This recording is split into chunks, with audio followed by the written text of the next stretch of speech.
자, 일물일권주라는 것은요, 자, 하나의 물건의 객체는 하나의 독립된 물건이 된다는 원칙이다. 따라서 일물일권주의 내용은 두 가지 되는 것입니다. 자, 밑에 나와 있죠. 즉, 하나의 물건의 일부분에 대해서는 독립된 하나의 물건이 존재할 수 없는 것이고, 또 여러 개의 물건 전체 위에 하나의 물건이 있을 수 없다는 것입니다. 두 가지 원칙이 두 가지 내용이 있다는 것이죠. 자, 이것이 일물일권주의 내용인데, 아까도 얘기했습니다만 많은 예외가 있다는 것이죠. 그리고 그 예외 인정 기준으로서는 사회적인 필요성이 있고 공시 가능성이 있어야지만이 예외를 인정할 수 있다고 했다는 것입니다. 원칙의 근거를 보시면 그것이 나타났다는 것이죠. 즉, 원칙의 근거로면, 자, 하나의 물건을 인정해야 될 사회적 필요단과 실익이 없다는 점, 즉 사회적 실익이 있다라면 인정할 수가 있겠죠. 그 다음에 공시가 곤란한 점, 이것 때문인 것이기 때문에 공시가 가능하면 인정할 수가 있다는 것입니다. 그래서 이 원칙의 근거를 보시면 이제 예외의 인정 기준이 되어 나올 수가 있다는 것이죠. 그 다음에 세 번째, 일물의 표준 보겠습니다. 자, 일물 표준 같은 경우는 중요한 건 없고요. 자, 사회통념, 권리관념에 따라서 결정된다. 이건 보시면 되겠습니다. 자, 그 다음에 이제 토지 같은 경우는 1필이 기준인 것이고 1필이 하나의 물건이라는 것이죠. 즉 1필이 하나의 물건이기 때문에 1필이 몇 평짜리인가 이건 중요하지 않습니다. 1필로 등기가 되어 있는가, 이 2필로 등기가 되어 있는가, 이것이 기준인 것이지 이 1필은 10만 평이 될 수도 있고 한 평이 될 수도 있다는 것이죠. 어쨌든 간에 이 필이 기준이 되는 것입니다.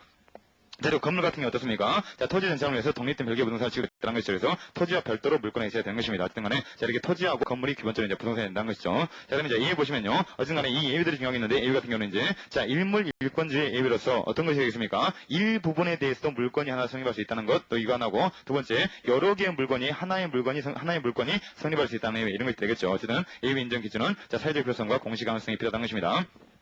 자, 그러면 이제 자, 기본적으로 이제 토지 나와 있고, 이제 건물 나와 있고, 수목 나와 있고, 묘를 가져갖고, 농장을 나와 있는데, 이런 것들이 이제 하나의 물건이 될 수 있겠는가, 없겠는가, 이런 것들이 이제 되겠는데요. 어떤 간에 쟁점 같은 경우는요, 자, 쟁점은 이제 토지의 정착물들이 이제 이런 것들인데요. 토지 정착물의 쟁점이 되는데, 이 토지의 정착물 쟁점은 기본적으로 두 가지입니다. 첫 번째 쟁점은 뭐냐면요, 하나의 물건의 객체가 되기 위한 요건이 무엇인가, 객체가 될 수 있겠는가, 이런 요건, 즉, 이런 요건이 첫 번째 쟁점이 되는 것이고, 이렇게 하나의 물건의 객체가 됐을 때, 동산인가, 부동산인가, 두 번째 쟁점이 되는 것입니다. 근데 공통적으로 두 번째 쟁점 같은 경우는 공통점으로, 여기 나와 있는 것들은, 여기 있던 것은 공통적으로 부동산이 됩니다. 그러니까 이건 암기사항이 아니겠죠. 그러니까 하나의 물건의 객체로서 인정돼버리면 공통적으로 부동산이 된다는 것이 통설적인 뜻이기 때문에 이것까지 암기할 필요는 없는 것이고, 어쨌든 간에 언제 하나의 물건의 객체가 될 수 있겠는가, 이것들이 기준이 되고 있다는 것입니다.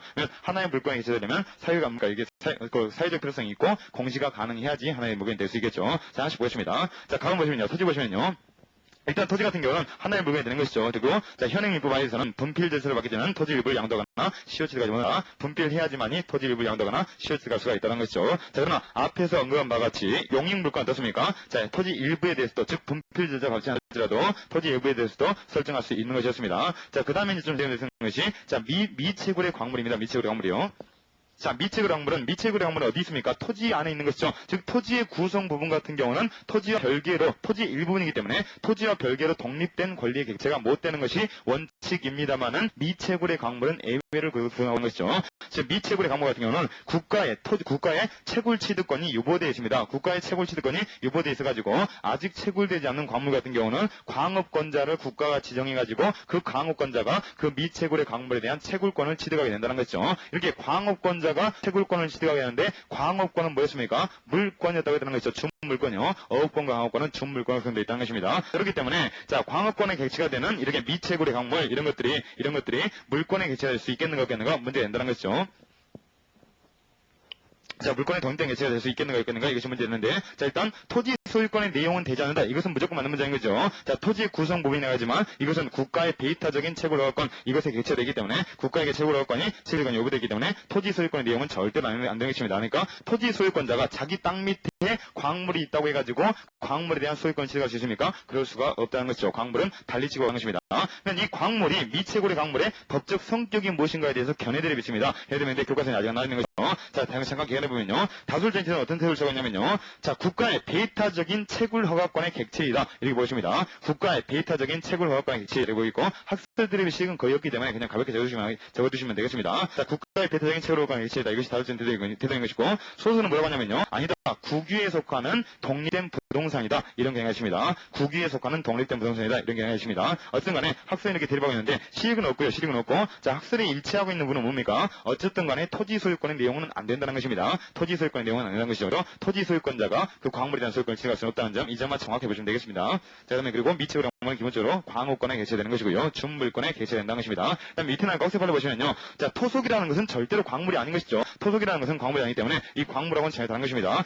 토속이라는 것이 토지와 분리돼 가지고 독립한 소유권에 객체될 수 있겠는가? 이것이 문제인데 안 된다는 것이죠. 즉 토속이라는 것은 토지와 일체를 이루기 때문에 토지의 기본적인 구성 요소이기 때문에 토지와 분리해 가지고 별도로 권리 객체, 거래 객체될 수는 없다라는 것입니다. 이거 정리하시면 되겠죠. 자, 토지의 구성 부위라는 것이죠. 자, 그다음에 이제 건물부터는요. 건물부터는 어떤 문제냐면요. 건물부터는 자, 건물, 수목, 이불리, 과실, 농작물 이런 것들은 토지에 부착되어 있는 것이죠. 즉 토지의 정착물들입니다. 따라서 토지에 정착되어 있기 때문에 토지에 부합되어 있다. 토지에 부합되어 있다 하면 구성 부분이 될 수 있기 때문에 이것들이 독립한 부동산이 될 수 있겠는가 없겠는가 이것들이 고유한 쟁점이라는 것이죠. 뭔가 토지의 구성 부분으로서의 요소를 가지고 있기 때문에 이런 것들이 완전히 토지의 구성 부분이 될 것인가 아니면 독립한 어떤 권리의 객체가 될 수 있겠는가 이것이 문제가 된다는 것이죠. 어쨌든 간에 여기 들어가기 전에요. 일단 원칙적으로 이런 것들은 전부 다 토지의 구성 부분이 될 수가 있기 때문에 원칙적으로는 토지와 일체성을 갖는 것들입니다. 토지와 일체성을 갖고 있기 때문에 이런 것들은 토지 소유권을 가진 자가 소유권을 취득할 수가 있다는 것이죠. 즉 토지 소유권만 있어버리면 이 토지 위의 정착물에 대해서는 토지 소유권자가 당연히 소유권을 취득하는 것이 원칙이라는 것입니다. 이것이 원칙이지만 이제 예외가 인정된다는 것이죠. 그러면 예외가 인정된다는 말은 무슨 말이겠습니까? 토지 소유권과 별개의 권리의 객체가 될 수가 있다는 것이죠. 예외가 인정된다면요. 그러면 예외가 인정되기 위해서는 어떤 요건들이 필요하겠는가 이런 것들을 구체적으로 살펴보려는 것이죠.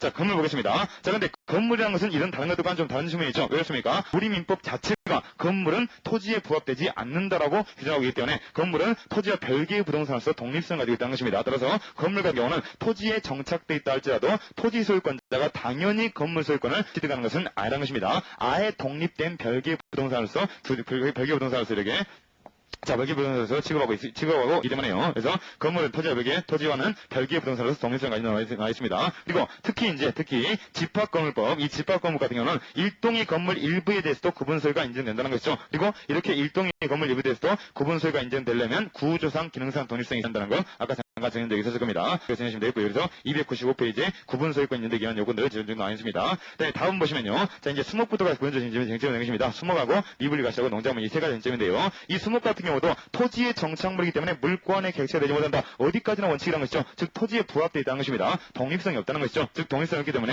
이 수목이라는 것은 독립된 권리의 객체가 될 수는 없는 것이고 토지 소유권자가 당연히 수목에 대한 소유권을 가지는 것이 원칙이 되는 것입니다. 하지만 예외가 있다는 것이죠. 그 예외가 두 가지가 있는데 첫째, 임목법에 의해서 등기된 수목의 집단 이것이 첫 번째이고요. 두 번째는 임목법에 의하지 않았다 할지라도 관습법상 공시 방법인 명인 방법을 갖춘 수목의 집단 이것도 독립한 부동산으로 다룰 수가 있다는 것입니다. 자, 독립한 부동산이라는 말은 무슨 말입니까? 토지 소유권과 분리되어 독립한 부동산이라는 것입니다. 즉 토지 소유권자가 당연히 이런 권리들을 가지고 있는 것은 아니라는 것이죠. 어디까지나 예외니까요. 그래서 자, 임목에 관한 법률 일단 이거부터 보겠습니다.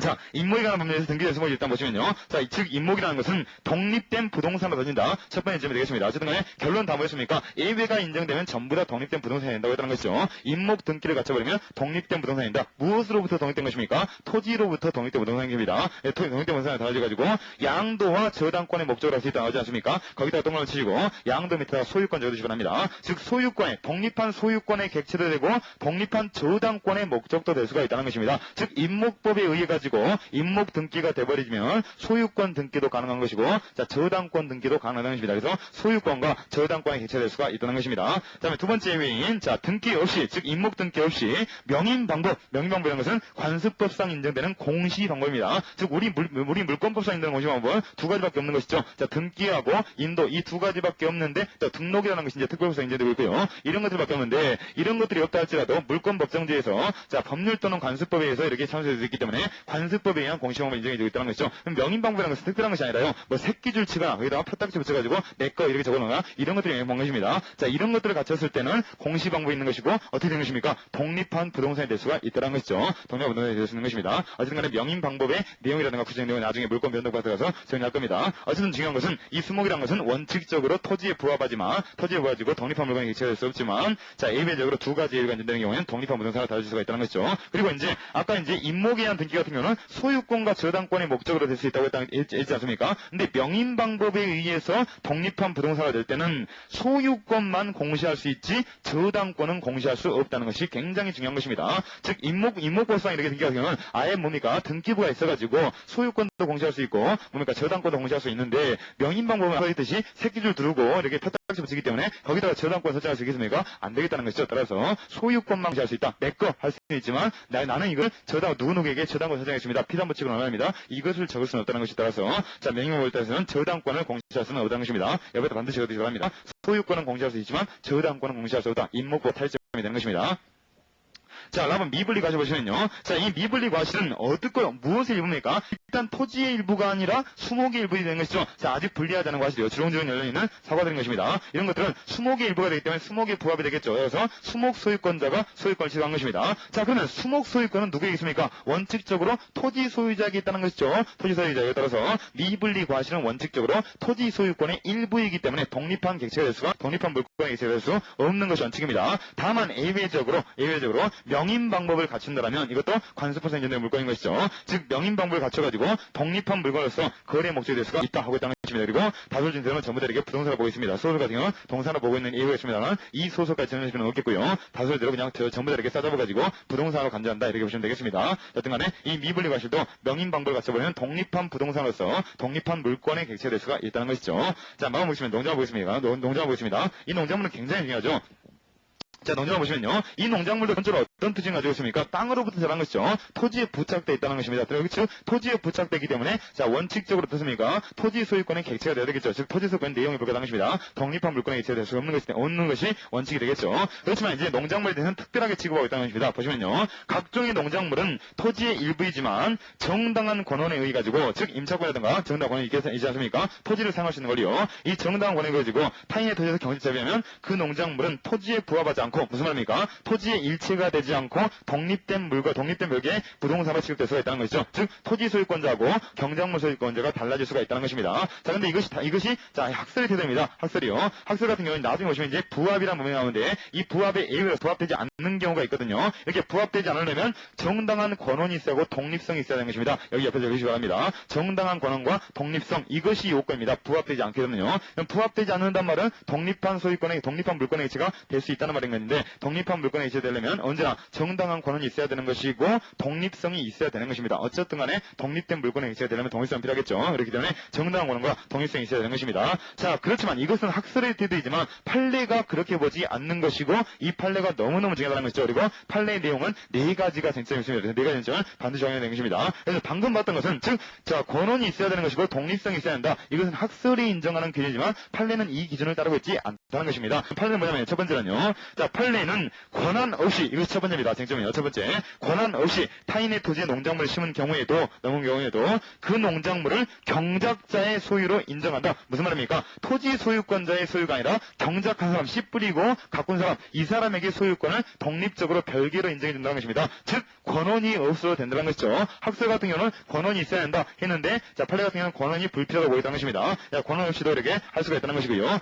두 번째 질문은요. 좀 내려오셔서요. 전문에서 꺽쇠 판례 바로 윗부분에서 위쪽줄 명인 방법을 갖출 필요도 없다 하지 않습니까? 경작자가 소유권을 취득하기 위해서는 명인 방법을 갖출 필요가 없다. 방금 봤던 거죠. 권한 필요 없다. 자, 권한 필요 없는 것이고 권한이 없이 무단하게 심어도 심은 사람에게 소유권 인정해 주는 것이고 두 번째 명인 방법도 갖출 필요가 없다는 것입니다. 즉 공시를 갖출 필요도 없다는 것이요. 자, 이거 없다고 인정해 주니까 굉장히 중요하겠죠. 그래서 권한도 필요 없고 자 명인 방법을 갖출 필요도 없습니다. 이럴 필요도 없고 그다음에 세 번째 쟁점 뭐냐면요. 그다음에 꺽쇠 판례에 나는 것입니다. 좀 왔다 갔다 하고 있는 것이죠. 어쨌든 쟁점이 다 들어있긴 합니다. 자, 꺽쇠 판례 보시면요. 자, 적법한 경작권 없이 타인의 토지를 경작할 때 알려도 경작된 입도가 성숙하여 여기입니다. 성숙하여가 세 번째 쟁점입니다. 자, 그러니까 권한도 필요 없고 명인 방법을 갖출 필요도 없지만 자, 기본적으로 독립성은 있어야 되기 때문에 농작물이 성숙은 해야 되겠다. 즉 못자리 상태로 만들겠다. 못자리 상태 만드는 것이고 기본적으로 씨가 뿌려져 가지고 어느 정도 자 이렇게 독립성이 있어야 되겠다. 자, 못자리란 말 죄송합니다. 못자리는 사투리 아니죠? 좀 당황스럽네요. 자, 죄송합니다. 어쨌든 간에 성숙해야 한다. 성숙해야 한다. 그래서 경제학적 임도가 성숙해가지고 독립된 물건으로서 가지고 있겠다. 그래서 다시 한번요. 권한 필요 없고 명인방법을 같이 배웠지만 성숙해가지고 독립성은 있어야 되겠다라는 것입니다. 그 다음에 네 번째 쟁점이 이렇게 요건들을 가지면 어떻게 됩니까? 독립한 부동산으로 다뤄진다는 것이죠. 그래서 자 거기 이제 그 박스바에서 위로 쭉 올라가시면 세 번째 줄 나와십니다. 별개의 독립한 부동산으로 별개의 물건으로 다뤄진다 하는데 이 물건은 부동산으로 판례 다루고 있습니다. 그래서 자 권한도 필요 없다, 명인방법 필요 없다, 다만 성숙은 해야 된다. 이런 요건들을 갖춰주면 독립한 부동산으로 다뤄진다. 무슨 말입니까? 토지 소유권의 내용이 안 된다는 것이죠. 따라서 토지 소유권자가 이 경작물의 소유권을 시행하는 것이 아니라 경작자가 소유권을 시행할 수가 있다는 것입니다. 이 네 가지만 정리하시면 어렵고 참 어렵습니다. 그러니까 학설이 중요하지 않고 여기서 학설이 중요한 거지 않고 학설은 아까 원칙을 정했습니다만 학설보다도 팔레티던 네 가지가 훨씬 중요하기 때문에 팔레티던 네 가지는 어쨌든 농작물 떴다 하면 이 네 가지가 쫙 나올 수 있다는 것입니다. 권한 필요 없다, 명령만 가지고 있다, 그리고 성수군 해야 된다, 독립은 해야 된다, 그 다음에 자 독립형 부동산으로 다한다. 이 네 가지가 언제 쭉 나와야 되는 것입니다. 자, 그리고 이제 가끔씩 이제 판례가 왜 이런 식으로 경작자를 보여주는가, 이런 취지가 가끔씩 실제가 되는데요. 두 가지 판례가 있대. 두 가지 취지를 쓰고 있습니다. 자, 농작물 같은 경우는 비교적 단기간에 성숙하는 것이죠. 단기간에 성숙하고 단기간에 없어지는 것이죠. 그러니까 벼 같은 경우도 심었다가 한 3개월만 있어버리면 다 성숙해가지고 수확이 되는 것이죠. 그래서 비교적 단기간에 뿌려지는 단기간에 이렇게 성숙이 돼버리기 때문에 토지 소유권에 대한 침해가 많지 않기 때문에 이렇게 예외를 인정해주고 있다는 것입니다. 자, 그리고 경작자의 보호의 측면, 이것이 그랬죠. 경작한자의 노력이 평가되기 때문에 경작자 보호 측면이 크다는 것입니다. 그래서 자, 첫 번째 비교적 단기간에 성숙한다는 점, 그 다음에 경작자를 보여줄 필요성이 크다는 점, 이것 때문에 판례가 예외를 많이 인정해주고 있다는 것입니다. 이렇게까지 보시면 되겠습니다. 다음에 물건 정리 들어갑니다. 자, 그리고 이제 이 토지 정착물 쟁점 같은 경우는요, 방금도 봤듯이 교수님 교과 같은 경우 왔다 갔다 많이 되는 것이죠. 근데 제가 이것을 보충 자료로서 이렇게 쟁점을 이렇게 부과시켜가지고 썼기 때문에 이거 참고하시면서 정리하시면 되겠습니다. 자, 그 다음에 이제, 물건의 종류 들어가겠습니다. 자, 물건의 종류에서는 첫 번째 이제 물건 법정지를 받는 것입니다. 자, 일단 물건 법정지 읽어보시면요. 물건의 종류와 내용은, 물건의 종류뿐만 아니라, 물건의 내용은 민법, 기타 법률 또는 관습법에 의한 것에 한정된다. 자, 민법 전문 185조문이 어떻게 됐습니까? 민법, 기타 법률에 없는 경우에 한해서 관습법입니까? 그렇지 않다는 것이죠. 민법, 기타 법률 또는 관습법에 의해서 한해서 인정되는 것이고, 그 밖의 종류의 내용을 자유롭게 참고하지 못한다. 이것이 185조의 내용이 되는 것입니다. 자, 이것이 물건 법정지인 것인데, 이 물건 법정지의 근거는 크게 세 가지 나눠볼 수 있습니다. 자, 첫 번째 읽어보시면요. 이 근거에서 정하기 때문에, 어떤 간에 물건 법정지이기 때문에 물건법은 기본적으로 강행성을 띌 수밖에 없는 것이죠. 자, 강행성을 띌 수밖에 없는 것이고, 이렇게 강행규정적인 성격을 띠도록 하는 것은, 자, 근거가 첫 번째는요. 자, 근대법은 근대정에서 자유로운 소유권을 확립하여, 여기입니다. 첫 번째 근거는요. 소유권을 확립하기 위해서 물건 법정지를 되고 있다는 것이죠. 이것은 연역적인 측면입니다. 자유로운 소유권을 확립해가지고, 봉건적 물건관계의 부활을 방지하는 역사적 인물성이다. 굉장히 이렇게 거창하지 않습니까? 이런 것들 어떤 것들입니까? 자, 17세기, 18세기, 19세기 이걸 거치면서 자, 봉건적 군주들이 전부 다 소유권도 박탈해버린 것이고, 뭐 이게 자기가 마음대로게 소유권 뺏어버린 것이고, 이렇게 있지 않습니까? 하지만 입헌 군주제가 시행되면서 어떤 문제가 발생했습니까? 봉건적 군주의 소유권 침해를 방지하기 위해서, 즉 소유권 절대주의를 보호하기 위해서 법률의 규정에 의해서 소유권을 보호된다라고 명시함으로써 군주라 할지라도 법률의 구속이 돼야 되기 때문에 군주라 할지라도 자유롭게 소유권을 박탈해버리거나 새로운 소유권을 만들어버리거나 이렇게 할 수는 없다라고 보고 있다는 것이죠. 그래서 이런 것들이 연역적 측면이 되는 것입니다. 하지만 현재로서는 중요하지 않죠. 어떤 군주가 지금 소유권을 뺏어가겠습니까? 그러니까 이건 연역적 측면을 분간하는 것이고, 어쨌든 간에 연역적으로는 물권 법정지라는 것은 당사자들의 사적 자치를 이렇게 제약하려는 것이 아니라 소유권을 절대적으로 보호하기 위해서, 즉 봉건적 군주의 소유권 침해 방지하기 위해서 물권 법정지가 등장했다는 것입니다. 자, 그다음에 두 번째 식은요. 자, 현행법 이제 현대인법에서 중요한 식이 되는데요. 296페이지 자, 두 번째로 나왔습니다.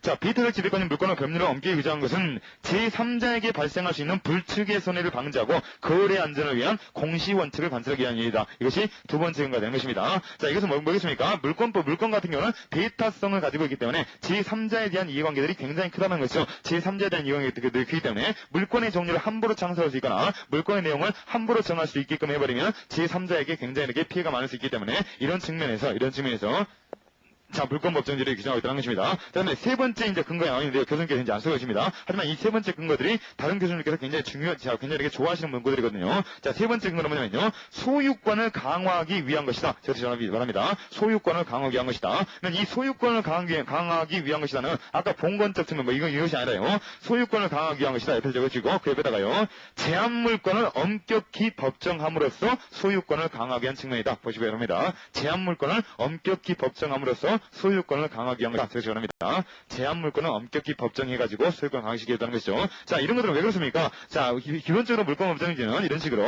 자, 소유권을 강하게 한 것인데 제한 물권의 종류를 함부로 창설할 수 없게끔 하는 것이 물권 법정지의 핵심적인 지혜가 되는 것입니다. 즉, 제한 물권의 종류를요. 왜 그렇게 했습니까? 제한 물권의 종류를 엄격히 하는 것이 왜 소유권을 강합니까? 제한 물권의 의미 때문에 그런 것이죠. 즉, 제한 물권이라는 것은 소유권을 제한하는 물권이라는 것이죠. 따라서 제한 물권의 종류가 엄청나게 많아버리면 어떻습니까? 소유권이 형해화돼버릴 우려가 있겠죠. 즉, 제한 물권은 이것도 제한 물권, 이것도 제한 물권 마음대로 창설할 수 있게 버리면 소유권은 빈 껍데기에 불과할 수가 있다는 것이죠. 왜 그렇습니까? 제한 물권은 소유권을 제한하는 물권이니까요. 즉, 그래서 우리 민법 같은 경우도 제한 물권의 종류를 엄격히 법정해가지고 자, 용익 물권 3가지, 담보 물권 3가지 이것밖에 인정을 안 하고 있다는 것이죠. 다른 제한 물권을 인정해줘버리면 소유권이 형해화돼버릴 수가 있으니까요. 그래서 자, 그러니까 물권 법정지 같은 경우는 소유권은 강화하고 제한 물권은 엄격히 해가지고 소유권을 보다 더 크게 이르게 보여주는 제도가 바로 물권 법정지의 실기한 것입니다. 자, 이런 것도 이제 그런 게 좋아하신다는 거죠. 자, 문제점 보시면요. 문제점 뭐 객관식 문제는 아닌 것이고요. 자, 물권 법정지는 너무 이렇게 너무 엄격하게 적용되어 버리면 실제 사회 수요에 타격적으로 대응하지 못하는 문제점을 가지고 있다 해가지고 우리 민법은 관습법에 의한 물권 성격을 인정해주면서 이런 것들을 어느 정도 적절히 대응하고 있다는 것입니다. 관습법에서도 물권 성격이 인정되어 있으니까요. 그래서 예컨대 뭐 양도물권, 법정지정권, 분묘지권 나와 있는 것이죠. 이런 것들을 인정해주고 있다는 것이죠. 자, 이런 것도 뭐 중요한 인증은 아니고요. 자, 세 번째, 민법 185의 해석 보겠습니다. 자, 여기서, 자, 관습법에 이제, 여기 보시면요. 자, 물권은 법률 등 관습법에서 임의차항이 뭐냐고 있고, 여기서 말하는 법률은 형식적 의미의 법률이다. 무슨 말입니까? 국회를 통과한, 꽝꽝 통과한, 이런 형식적 의미의 법률을 말한다는 거죠. 즉, 헌법 법률 명령절의 규칙, 이 명령절의 규칙으로는 물권을 창설할 수가 없다는 것입니다. 자, 법률에 의해서, 즉, 형식적 의미의 법률에서만 창설할 수 있다는 것이죠. 이거 저번에 이제 객관식 문제를 정리했던 것이죠. 1조에서 말하는 법률은 실질적 의의 법률로서 헌법 법률 명령절의 규칙, 전부 다 포함될 수 있겠지만, 185조하고 187조에서 말하는 법률이라는 것은 형식적 의의 법률이다. 즉 국회를 통과하고 법률이라는 이름이 붙은 이런 것만 의미하도록 봤다는 것입니다. 그 다음에 두 번째는요. 관습법과 법률과의 관계 해가지고 1조의 관계 나와 있는데요. 1조에서 관습법과 법률과의 관계가 뭐였습니까? 보충적 효력설이 자 다술적인 태도였던 것이고 판례도 보충적 효력설 취하고 있었던 것이죠. 자 뭐였습니까? 가정의례에 관한 법률 관습법이 폐지하고 있었다고 해가지고 관습법이 보충적으로 인정했었던 것입니다. 하지만 185조 같은 경우는 걔네들이 약간 달리 있습니다. 물론 걔네들은 보충적 효력설, 대등적 변경적 효력설 이렇게 들어가고 있는데 자 185조 같은 경우는 약간 측면이 다르다는 거죠. 오히려 그래서 다수설은 185조 같은 경우는 대등적 변경적 효력설 취하고 있습니다. 왜 이런 측면이 다르고요? 왜 이렇게 다른 측면이 나오겠습니까? 1조 같은 경우는 법률이 없을 때 관습법이 없을 때 처리 이런 식으로 보충적으로 규정하고 있지만 185조 같은 경우는 법률 또는 관습법에 의해서 창설이 못한다 이렇게 되지 않습니까? 그래서 또는 이래가지고 대등적 지위를 부여하기 때문에 실제로 대등적 효력설, 변경적 효력설의 다수적인 지위를 하는 것이죠. 어쨌든 간에 학설들의 실익이 그다지 크지는 않기 때문에 학설들만 정확히 이해하시면 되겠습니다. 자, 그 다음에 이제 임의로 창설하지 보겠습니다. 자, 임의로 창설하지 못한다의 의미 나뉘는데요. 이것이 바로 가장 핵심적인 물권법정지의 내용이 되겠습니다. 자, 물권법정지의 내용은 두 가지가 있다는 것이죠. 자, 종류강제하고 내용강제가 있다고 하는 것입니다. 종류강제는 뭐냐면요. 법률 또는 관습법이 인정되지 않은 새로운 종류의 물권을 만들 수가 없다. 당사자 마음대로 새로운 종류의 물권을 창설할 수가 없다는 것이죠. 특히 제한 물권을 창설할 수가 없다는 것입니다. 종류강제이고요. 그 다음에 내용강제는 뭐냐면요. 자, 법률이라든가 기타 관습법이 인정하는 종류의 물권이라도 그 내용을 함부로 수정할 수가 없다는 것이죠. 그 법률 또는 관습에 정하는 것과 다른 내용을 부여하지 못한다 해가지고 내용 강제가 있다는 것입니다. 그러니까 종류 강제도 포함하고 있는 것이고 내용 강제도 포함하고 있다는 것입니다. 185조가요. 그래서 종류 창설할 수 없는 것이고 인정되는 종류라 할지라도 내용을 달리 규정할 수가 없다는 것입니다. 자, 그다음에 네 번째 강행규정 보시면요. 이 강행규정 파트는 뭐겠습니까? 자, 185조를 위반한 법률행위의 효과 이것을 보겠죠. 강행규정이기 때문에 이것을 규정을 위반한 법률행위는 무효가 된다는 것입니다. 그래서 종류 강제 위반에도 무효가 되는 것이고 내용 강제 위반에도 무효가 된다. 이것이 원칙이 되는 것입니다. 자, 근데 문제는 자, 이 규정에 반하는 법률 행위는 무효이다 했는데 자, 물권법정지에 반하는 법률 행위가 무효가 되는 경우에 채권 행위 역시 무효인가? 여기에 대해서 견해가 되었다는 것이죠. 채권 행위. 그러니까 물권법정지에 반하는 물권 행위는 당연히 무효가 되는 것이죠. 그리고 물권 객관식 스킬로서 물권법정지에 반하는 법률 행위는 무효이다. 무조건 맞는 문제입니다. 자, 그러니까 예전에도 이제 무효행위 층에서도 잠깐 이런 이야기 했을 겁니다. 그러니까 법률행위의 구체적인 내용은 채권행위하고 물권행위 있는데, 이것을 법률행위라고 했을 때는 원칙이 적용되는 것이고, 채권행위, 물권행위와 구체적으로 봤을 때는 약간 다른 내용이 적용될 수 있다는 것이죠. 따라서 여기서도, 자, 185조에 반하는 법률행위는 무효이다. 무조건 맞는 문제입니다. 근데 185조에 반하는 물권행위는 무효다. 이것도 무조건 맞는 문장이죠. 물권행위 할 수 없는 거니까요. 근데 문제가 185조에 반하는 채권행위는 어떠할 것인가? 여기에 대해서 견해들이 있다는 것이죠. 자, 종래 통솔에서 어떻게 봤냐면요. 채권행위는 언제나 무효는 아니다. 해가지고요. 자, 290조에 보시면요. 일단 통솔부터 봅니다. 자, 290조 다만 290조 제일 위치 보시면요. 다만 당사자 사이에서 채권적 효력을 갖는 한에서는 이를 금지할 이유가 있기 때문에 채권행위는 유효한 게 이것이 종래 통솔이 되는 것입니다. 통솔 같은 경우는 자, 물권 법정대한 법률행위, 자, 물권행위 이것은 무효지만 채권적 효과가 있다. 즉 채권행위는 유효하다라고 왔던 것입니다. 자, 여기에 대해서, 자, 이영주 변호사께서는 어떻게 보시냐면요. 아니다. 이때 무효인 물권행위 내용을 하는 채권행위도 언제나 무효이다. 이것이 이영주 변호사의 기본적인 되는 것입니다. 그래서 언제나 무효이다. 다만 일부 무효라든가 무효행위 전환법리가 적용될 수 있다라고까지 써주십니다. 자, 교과서에 이제 나중에 나오는 것이죠. 어쨌든 간에, 자, 이영주 변호사께서는 채권행위도 언제나 무효이다. 자, 채권행위도 문제이다. 그리고 다만 이제 일부 무효라든가 무효행위 전환에 따라가지고 일정 정도 유효가 될 여지는 있는 것이다. 이렇게 보겠습니다. 그리고 그 일부 무효라든가 무효행위 전환 같은 경우를 논의하고 있는데 이 경우에 구체적인 내용은 어떻게 되냐면요. 어쨌든 간에 학설들을 잘 보십시오. 통솔 같은 경우는 채권행위는 유효하다고 보십니다. 하지만 이영준 변호사께서는 자, 채권행위도 무효라고 보이다는 것입니다. 그러면 이영준 변호사께서 원칙적으로 무효로 보시면서 어떤 경우에 일부 무효라든가 무효행위 전환 법리를 적용시키는지 이것까지 정확히 아실 필요가 있겠는데요. 자, 일단 검토를 해보시면요. 채권이 명백히 부당하죠. 아니, 뭐 이제 채권이 명백히 부당해요. 통솔이 명백히 부당하죠. 말이 아니네요. 어쨌든 간에 통솔이 명백히 부당한 측면이 있습니다. 그러니까 이영준 변호사의 견해가 타당한 측면이 있는데요. 왜 이렇게 이영준 변호사의 견해가 타당한 측면이 있냐면요. 자, 일단 그 통솔적인 태도 같은 경우는 채권적 효력은 금지할 필요가 없으니까 그냥 유효이다 이렇게 보이는데 실제로 채권은 어떻습니까? 법률행위 목적이 불능해서는 채권이 무효인 것이죠. 법률행위 목적이 불능해서는요. 즉 채권행위 목적이 불능해서는 무효가 되는 것입니다. 그러면 뭐 어떻습니까? 물권 법정주의에 반하는 즉 물권 법정주의에 반하는 채권행위를 했다 했을 경우에 실현할 수 있습니까? 실현할 수가 없다는 것이죠. 즉 내용 강제를 위반한 경우가 종류 강제를 위반한 두 가지 나눠서 보게 되는데 첫 번째 이제 죄송합니다. 첫 번째 종류 강제를 위반한 채권부터 보겠습니다. 자, 정류강제를 위반한 채권행위를 한번 검토해보면요. 정류강제를 위반했다. 즉, 자, 민법이라든가 관습법이 인정되지 않는 물권을 창설하는 것을 내용으로 하는 채권행위를 했다는 것이죠. 이게 어떻습니까?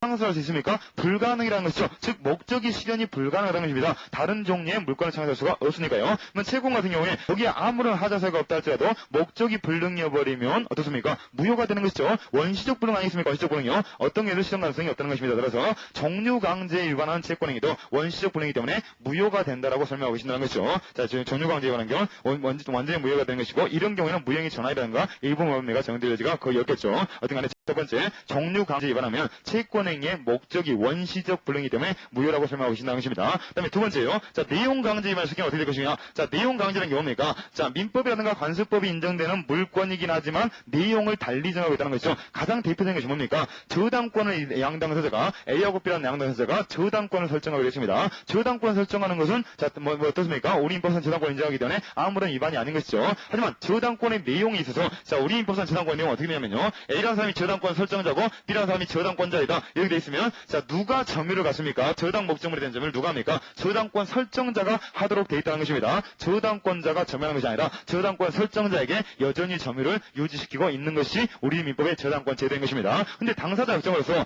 A가 B라는 사람이 약정으로서 저당권 설정에 합의를 하고 다만 이 점유를 저당권자에게 이전하기로 한다. 이런 약정해버리면 이것은 내용 강제에 위반한 것이 되겠죠. 따라서 내용 강제에 위반했기 때문에 이 물권행위 유효하지 않습니다. 그리고 이 법률행위 무효인 것인데 이때 채권행위 어떻게 될 것인가? 즉 당사자 간의 약정은 어떻게 될 것인가? 이것이 문제인데 이것은 일부 무효 법리가 적용될 여지가 있겠죠. 즉 종류 강제는 위반하지 않았기 때문에 그 부분만큼은 유효이지만 나머지 부분 어떻습니까? 내용에 반하는 것. 즉 점유만을 A에게 유지시키지 않고 B에게 하고 있다는 거. 이 점유를 누가 하고 있는가? 이 부분에 대해서만큼은 내용 강제에 맞지 않습니까? 따라서 이 경우에는 이 부분만큼은 무효가 될 수가 있다는 것입니다. 즉 종류는 저당권을 설정한다는 약정, 그 약정 자체는 유효이지만 이렇게 점유를 다른 곳에 이전한다는 약정, 이것은 무효가 된다는 것이죠. 따라서 일체성이 인정되는 법령에서 일부분은 유효이고 일부분은 무효이기 때문에 원칙적으로 전부 무효해야 되겠지만 이 경우에 자 뭡니까? 일체성이 인정되고 분할 가능성이 인정되는 것이고 또 뭡니까? 가상적 의사가 인정되면 일부만큼은 유효하게 할 수가 있겠죠. 유효인 부분이 뭡니까? 저당권 설정 약정 정도는 유효라고 볼 수가 있는 것이고 이때 가상적 의사도 일반적으로 인정될 여지가 크겠죠. 자, 이거 전부 다 무효시키는 것이 아니라 그러면 우리 잘못했다. 저당권 약정만 유효인 것이고 점을 돌려줄게. 이런 식으로 할 수 있지 않겠습니까? 그래서 가상적 의사도 인정되기 때문에 저당권 설정 약정만은 유효하게끔 할 수가 있다는 것입니다. 이런 식으로 체결하신 분들이 자, 이영준 변호사님 견해하는 것이죠. 그리고 이 학설에 대해서 지지하시는 분들이 굉장히 많습니다. 어쨌든 간에 다시 한번 간단히 보시면요. 부동산 같은 경우는 어쨌든 간에 채권적 효력은 있다라고 보지만, 자, 이영주 변호사께서는 원칙적으로 무효인 것이고, 일부 무효의 전환이 고려될 수가 있다. 이런 식으로 보였다는 것입니다. 자, 그리고, 자, 구체적 내용을 보시면, 목적이 원시적 불능 이법률을 시켜야 되기 때문에, 종류 강제를 위반한 경우는 당연히 무효지만, 그냥 무효지만, 내용 강제를 위반한 경우에는, 자, 일부 무효 방해가 적용될 여지가 있어가지고, 저당권 설정 계약만큼은 유효하게 해줄 수가 있다는 것이죠. 자, 여기까지 진행해 주시면 되겠습니다. 자, 그럼 이제 껌스바리 같은 경우는요, 가인 규정성을 표시하는 것이고, 내용 자체는 중요하기 때문에, 그냥 보시면 되겠습니다. 자, 물건의 정리 불러보겠습니다. 자, 물건의 전혀 분리에서는요, 자, 개관해보는 것처럼 민법 인정한 물건에 대해서요. 민법 인정한 물건은 크게 본권과 점유권을 나눌 수 있습니다. 그럼 본권이라는 개념 정의 어떻게 하냐면요. 자, 물건을 현재 지배하고 있느냐, 이것과 관계없이, 현재 지배하고 있던, 지배하고 있지 않던, 이거 관계없이, 물건을 지배할 수 있는 권리, 즉, 지배 가능성, 관념적 권리가 구성되는 것이 본권이라는 것입니다. 물건을 지배할 정당한 권리가 있는가 없는가, 이것을 기준한 것이 본권인 것이고, 이 본권이라는 것은 점유권 빼고는 모든 것이 다 본권입니다. 소유권만 본권인 것이 아니라, 점유권 빼고 모든 것이 전부 다 본권인 것입니다. 그래서 점유권 빼고 모든 권리는 다 본권이기 때문에 이런 모든 권리들은 현실적인 지배 가능성이 아니라 관념적인 지배 가능성이 이런 것으로 구성되어 있다는 것이죠. 하지만 반면에 점유권이라는 것은 물건을 지배할 수 있는 법률상 권한 유무에 불과한 것이, 즉 본권 유무에 관계없이 사실상 지배하고 있는 상태, 이것을 보호해준다는 것이죠. 따라서 도둑놈이라 할지라도 본권 없는 것이죠. 소유권이 없으니까요. 도둑놈이라 할지라도 자신의 물건을 훔쳐온 물건을 점유하고 있다면 점유자로서 보호가 되는 것입니다. 점유권이기 때문에요. 본권이 관계없으니까요. 그래서 본권과 점유권을 크게 나눌 수 있는 것이고, 본권 같은 경우는 크게 소유권과 제한물권 나눌 수 있는 것이고, 이 제한물권은 소유권의 사용권 등을, 자, 사용가치를 제한하느냐, 담보가 뭐 사용가치를 제한하느냐, 교환가치를 제한하느냐, 여기 따라가지고 영인물권과 담보물권 나눌 수가 있다는 것입니다. 자, 여기 정리하시면 되겠고요. 두 번째 소유권 제한물권 보시면요. 아까 정리했기 때문에 보겠습니다. 넘어가겠습니다. 세 번째, 영유물권, 담보물권도, 자, 영유물권, 사용가치 지배, 자, 담보물권은 교환가치 지배인 것입니다. 부동산 물권, 동산 물권의 설정 같은 경우는 아까 본 적이 있었던 것이죠. 넘어가시고요. 298페이지 보겠습니다. 자, 그 다음에 민법 이해 법률 인정하는 물건 나뉘는데요. 다음으로 상법 인정하는 것 쭉 보시고, 자, 중요하지 않습니다. 그 다음에 특별법 인정하는 물건에서 공장재단권, 공제재단권, 이런 거 있고, 광업재단권, 자동재단권 이런 거 나뉘는데, 이런 거 다 잊지 마시고, 그다음 마지막으로 나있는 광업권과 조강권, 어업권 보시기 바랍니다. 이 광업권, 조강권, 어업권은 준물권이 된다는 것이죠. 준물권이. 그래서 이런 것들도 물권이라는 것입니다. 준물권이었어요. 법률의 규정에서 이런 것들은 물권입니다. 규정하고 있기 때문에 준물권이 된 것입니다. 하지만 무채재산권 여기 들어가지 않다는 것도 강조됩니다. 무채재산권은 절대로 물권이 아닌 것입니다. 지배권이긴 하지만 물권 아니라는 것이죠. 자, 그러면 관습법상 인정되는 물권 중요하겠죠. 자, 관습법상 인정되는 물권 판례가 인정한 것으로 분묘기지권 있고요. 관습법상 법정 이상권 있고, 또 양도담보권 있는데, 이 양도담보권은 중요하다고 했다는 것이죠. 양도담보권은 정전에는 관습법상 인정되는 물권이 있으면 가등기 담보법이 진행 때문에 특별법에 의한 물권, 즉 실정권으로 변화가 됐다는 것입니다. 하지만 또 주의하실 것이 부동산 양도담보권만 그렇고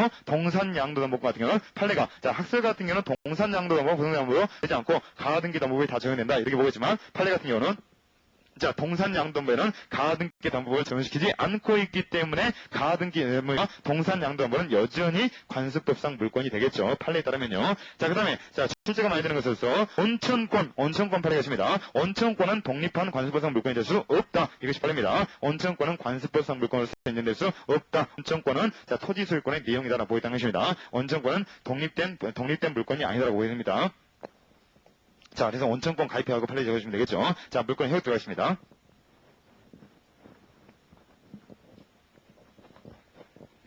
자, 물권의 효력은요. 자, 물권의 효력은 이제, 자, 개별적인 효력, 즉 저마다 특이한 효력이 있는 것이고 일반적 효력이 있다고 설명했습니다. 저마다 특이한 효력 같은 경우는 물권법 강론가서 정리할 것이고, 자, 일반적 효력에서 두 가지 있다고 했다는 것이죠. 자, 우선적 효력과 물권적 정권이 있습니다. 그래서 우선적 효력 먼저 보고, 자, 물권적 볼 겁니다. 자, 세 번째 우선적 효력 보시면요. 자, 우선적 효력은 것은 크게 두 가지 나올 수 있다는 것이죠. 즉 물권 상호 간에 어떻게 우열 관계가 결정되는가 해가지고 물권 상호 간에 우선적 효력 보이고요. 두 번째, 물권과 채권이 충돌할 때 어떤 것이 우선권을 하는가? 물론 물권이 우선권을 하는 것이죠. 그래서 채권의 우선효력이 두 가지 나올 수 있다는 것이죠. 하지만 각각에 대해서 예외라든가 쟁점들이 따로 있기 때문에 각각 따로 보겠습니다. 첫 번째, 물권 상호 간의 우선적 효력입니다. 물권 상호 간의 우선적 효력은요, 크게 쟁점이 네 가지입니다. 첫 번째 보겠습니다. 두 개 이상의 소유권이 동일한 물건에 동시 성립할 수 없다. 이건 뭡니까? 일물 이권자일 때문에 것이죠. 양립 불가능한 물건이 동시 성립할 수는 없다는 것입니다. 하지만 한 개의 물건에 두 개의 물건이 성립할 수 있다. 이건 맞는 문장입니다. 양립 불가능한 것이 안 되기 때문에 소유권이 동시 성립할 수는 없습니다. 하지만 제한물권은 병존적 양립이 가능하다. 제한물권 물건들이요. 즉 용익물건과 담보물건 양립이 가능한 것이죠. 그리고 담보물건 여러 개도 양립이 가능한 것이고 용익물건 여러 개도 양립이 가능한 것입니다. 그러니까 이렇게 이렇게 양립 가능성이 있으면 병렬적으로 양립이 가능한 것입니다. 이게 첫 번째 점이 되겠습니다. 두 번째 점은요. 이런 경우에 그러면 양립이 가능한 경우, 즉 여러 가지 물건이 있는 경우에 순서는 어떻게 될 것이냐 나와 있죠. 시간적으로 먼저 성립한 제한물건이 후에 성립한 제한물건보다 우선한다. 시간적 선에 따른다는 거죠. 즉 등기선에 따르게 된 것입니다. 등기선에 따라가지고 먼저 성립한 제한물건이 후에 성립한 제한물건보다 우선한 것입니다. 부동산이라면 등기선에 따른다는 것이죠. 자, 그렇지만요. 자, 세 번째 지점은요. 자, 그러나 점유권이 세 번째 지점입니다. 점유권은 물권임에도 불구하고 우선적 효력이 절대로 없다는 것입니다. 자, 점유권은요. 점유권은 그러니까 본권과 충돌하는 제도가 아니라 별개의 제도로서 인정되는 것이죠. 즉, 본권자가 점유하고 있으면 본권도 가지고 있고 점유권도 가질 수가 있는 것입니다. 즉, 점유권은 언제나 양립이 가능한 권리한 것이죠. 모든 권리하고 양립이 가능한 권리한 것입니다. 그래서 점유권은 절대로 우선적 효력이 없다. 이것이 세 번째 쟁점이 되는 것입니다.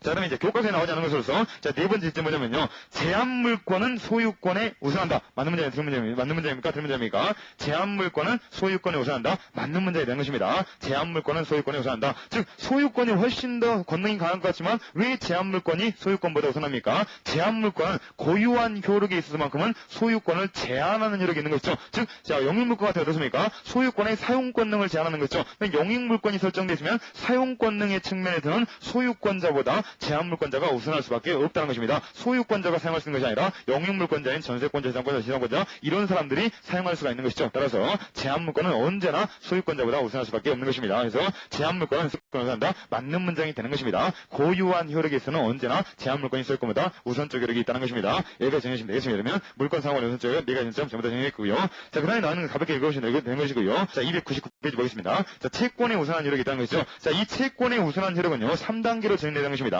일단 원칙을 보신 다음에 자, 두 번째 채권이 물권보다 항상 최우선한 것이 됩니다. 이게 두 번째 점이고요. 자, 세 번째 그리고 물권과 동일한 효력이 있는 채권이 있다는 것입니다. 그래서 첫 번째 원칙 보신 다음에 예외가 두 가지가 있다는 것이죠. 최우선권이 인정되는 채권하고 두 번째 물권과 동일한 효력이 인정되는 채권이 있다는 것입니다.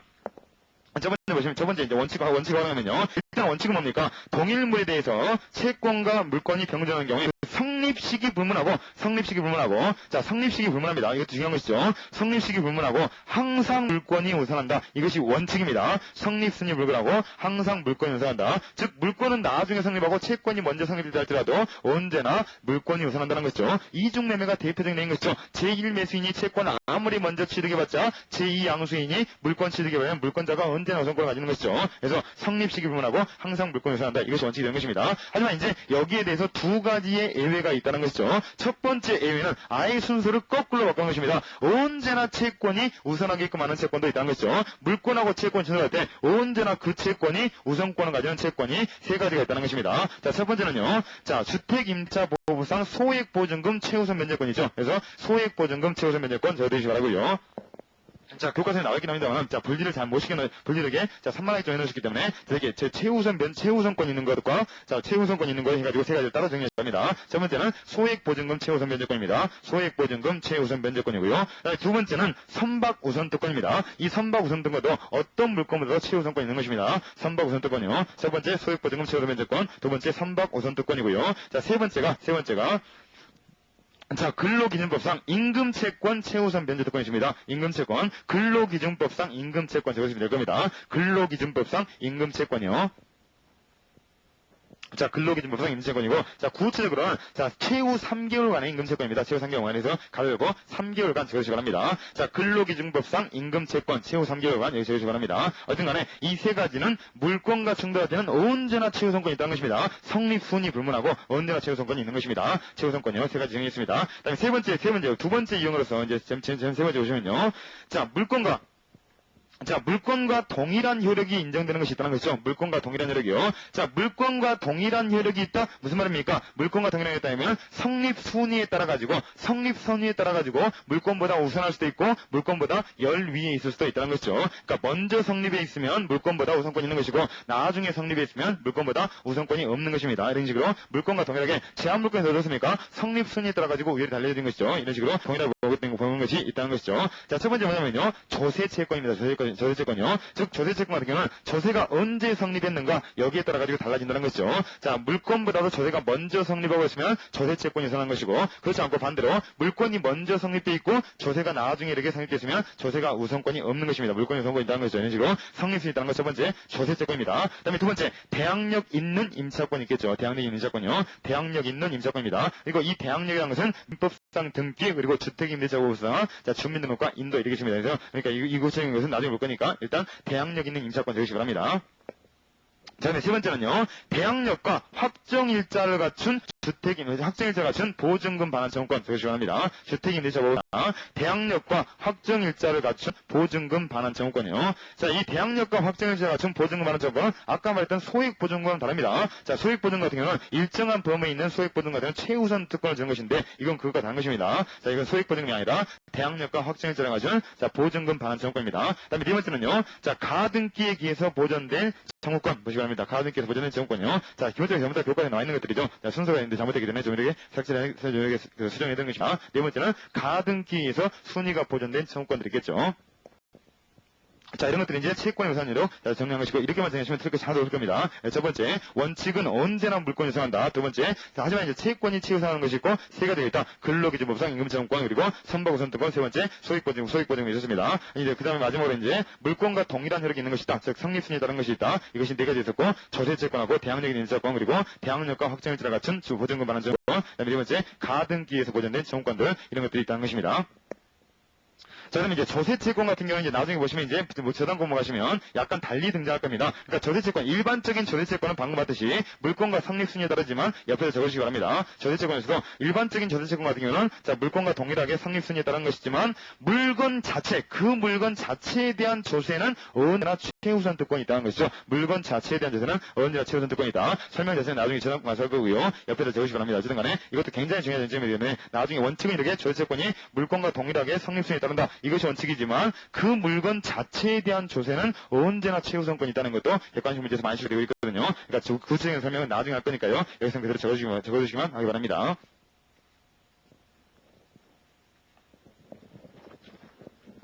자, 물권 청구 들어가겠습니다. 자, 물권의 일반적에서는 이제 두 번째로인데요. 물권 청구인데요. 이 물권 청구가 첫 번째 중요한 쟁점이 되겠죠. 너무너무 중요한 것이고, 솔직하게 매우 높은 것입니다. 4대 2-1번 같은 경우도 굉장히 좋은 문제이기 때문에 나중에 문제 푼 다음에 잠깐 얘기를 좀 해보겠습니다. 자, 그럼 서로 들어가시면요.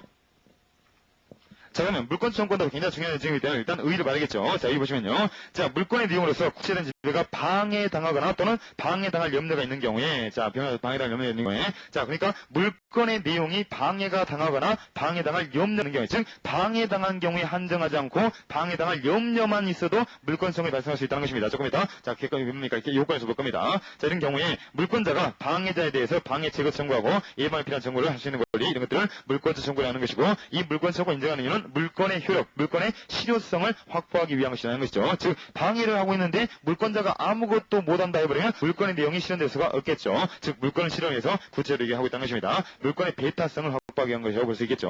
자, 그러면요. 자, 두 번째 문제 들어가시면요. 300페이지 보시면요.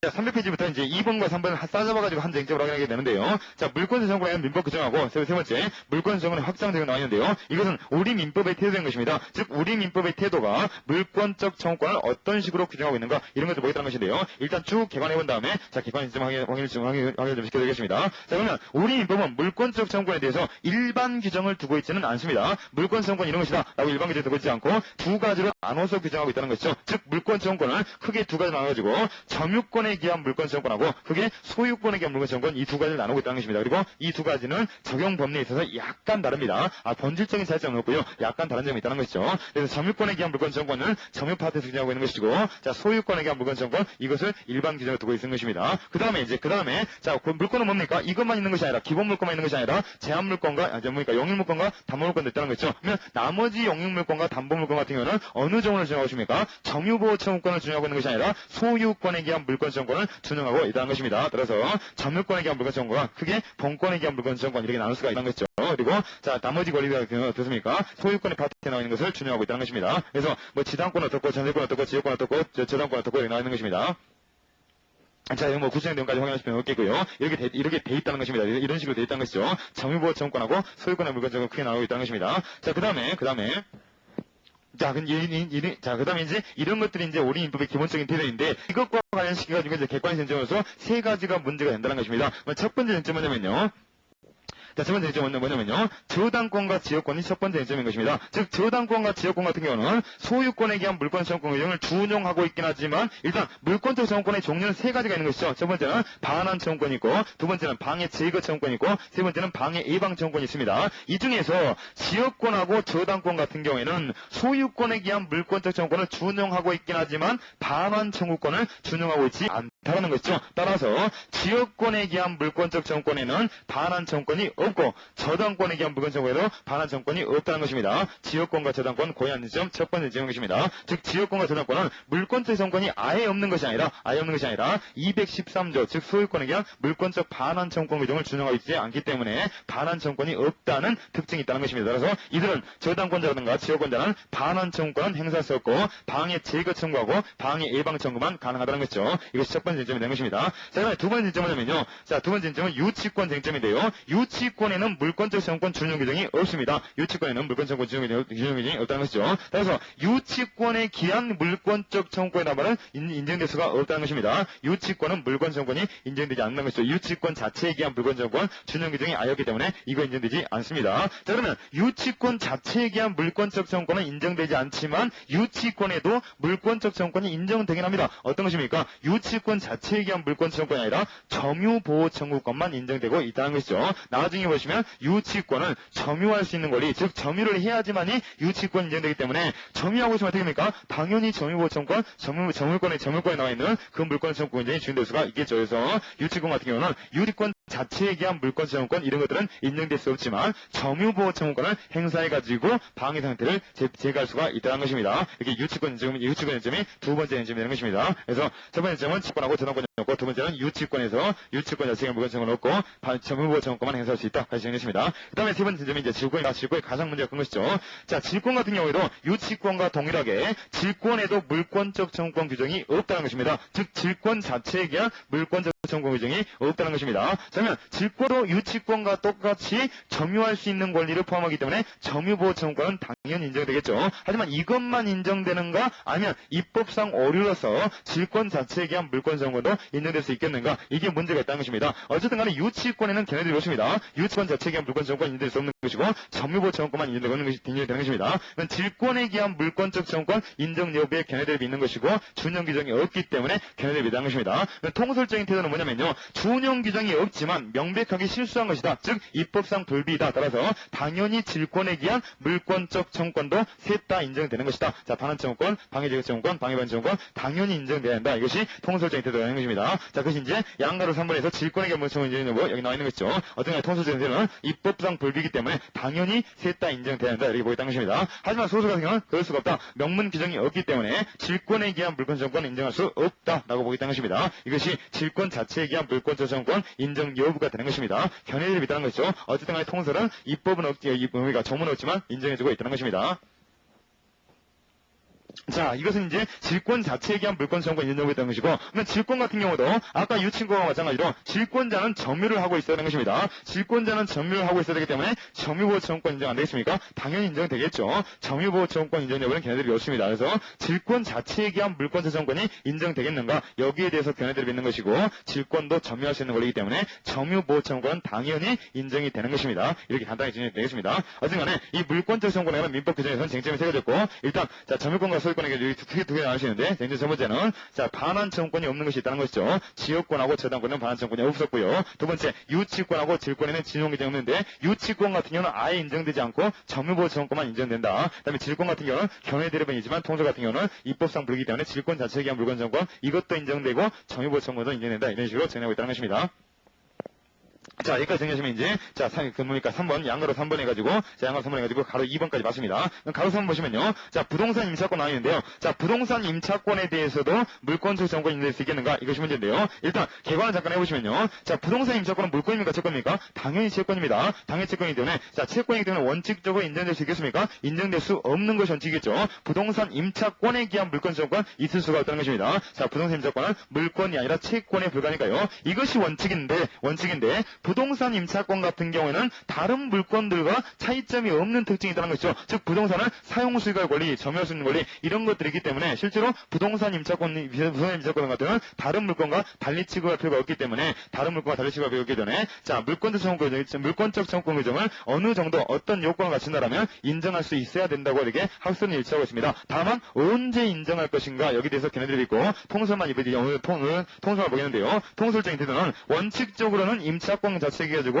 물권청구권 인정할 수 없겠지만 예외적으로 대항력을 갖춘 부동산 임차권 이것은 소유권에 대한 물권주의를 유추해가지고 인정할 수 있겠다 하고 있다는 것입니다. 대항력을 갖춘 부동산 임차권요. 즉 요건이 뭡니까? 원칙적으로 보통 임차권 안 되는데 대항력을 갖춘 경우에는 임차권 자체에 의해서 물권적 청구권을 행사할 수 있다고 보고 있다는 것입니다. 그러면 자 대항력이라는 것은 뭡니까? 그러면 대항력이라는 것은 우리 민법상 임차권이 대항력을 갖추시는 것은 두 가지 유형이 있다는 것이죠. 첫 번째는 뭡니까? 등기한 경우이죠. 부동산 임차권도 등기할 수 있게 되는 것이고 등기가 돼버리면 대항력을 갖출 수가 있는 것입니다. 두 번째는 뭡니까? 주택임대차 보호법이 인정이 되고 있는 것이죠. 그러면 주임법상 대항력 같은 경우는 어떻습니까? 등기하지 않았다 할지라도 주민등록과 인도를 갖춰버리면 대항력을 갖추게 되는 것이죠. 즉 이런 두 가지 경우에 있어서 즉 등기된 경우라든가 주민등록과 인도를 갖춘 주택임차권 이런 경우에는 대항력을 취득할 수 있기 때문에 이 대항력이 있다라면 임차권 자체에게서도 물권적 청구권을 행사할 수가 있다라는 것이죠. 자, 그다음에 이제 부동산 임차권 같은 경우는 중요한 것이 언제나 부동산 임차권에 대해서 뭔가 물권적 청구권 문제가 등장했다 했을 때는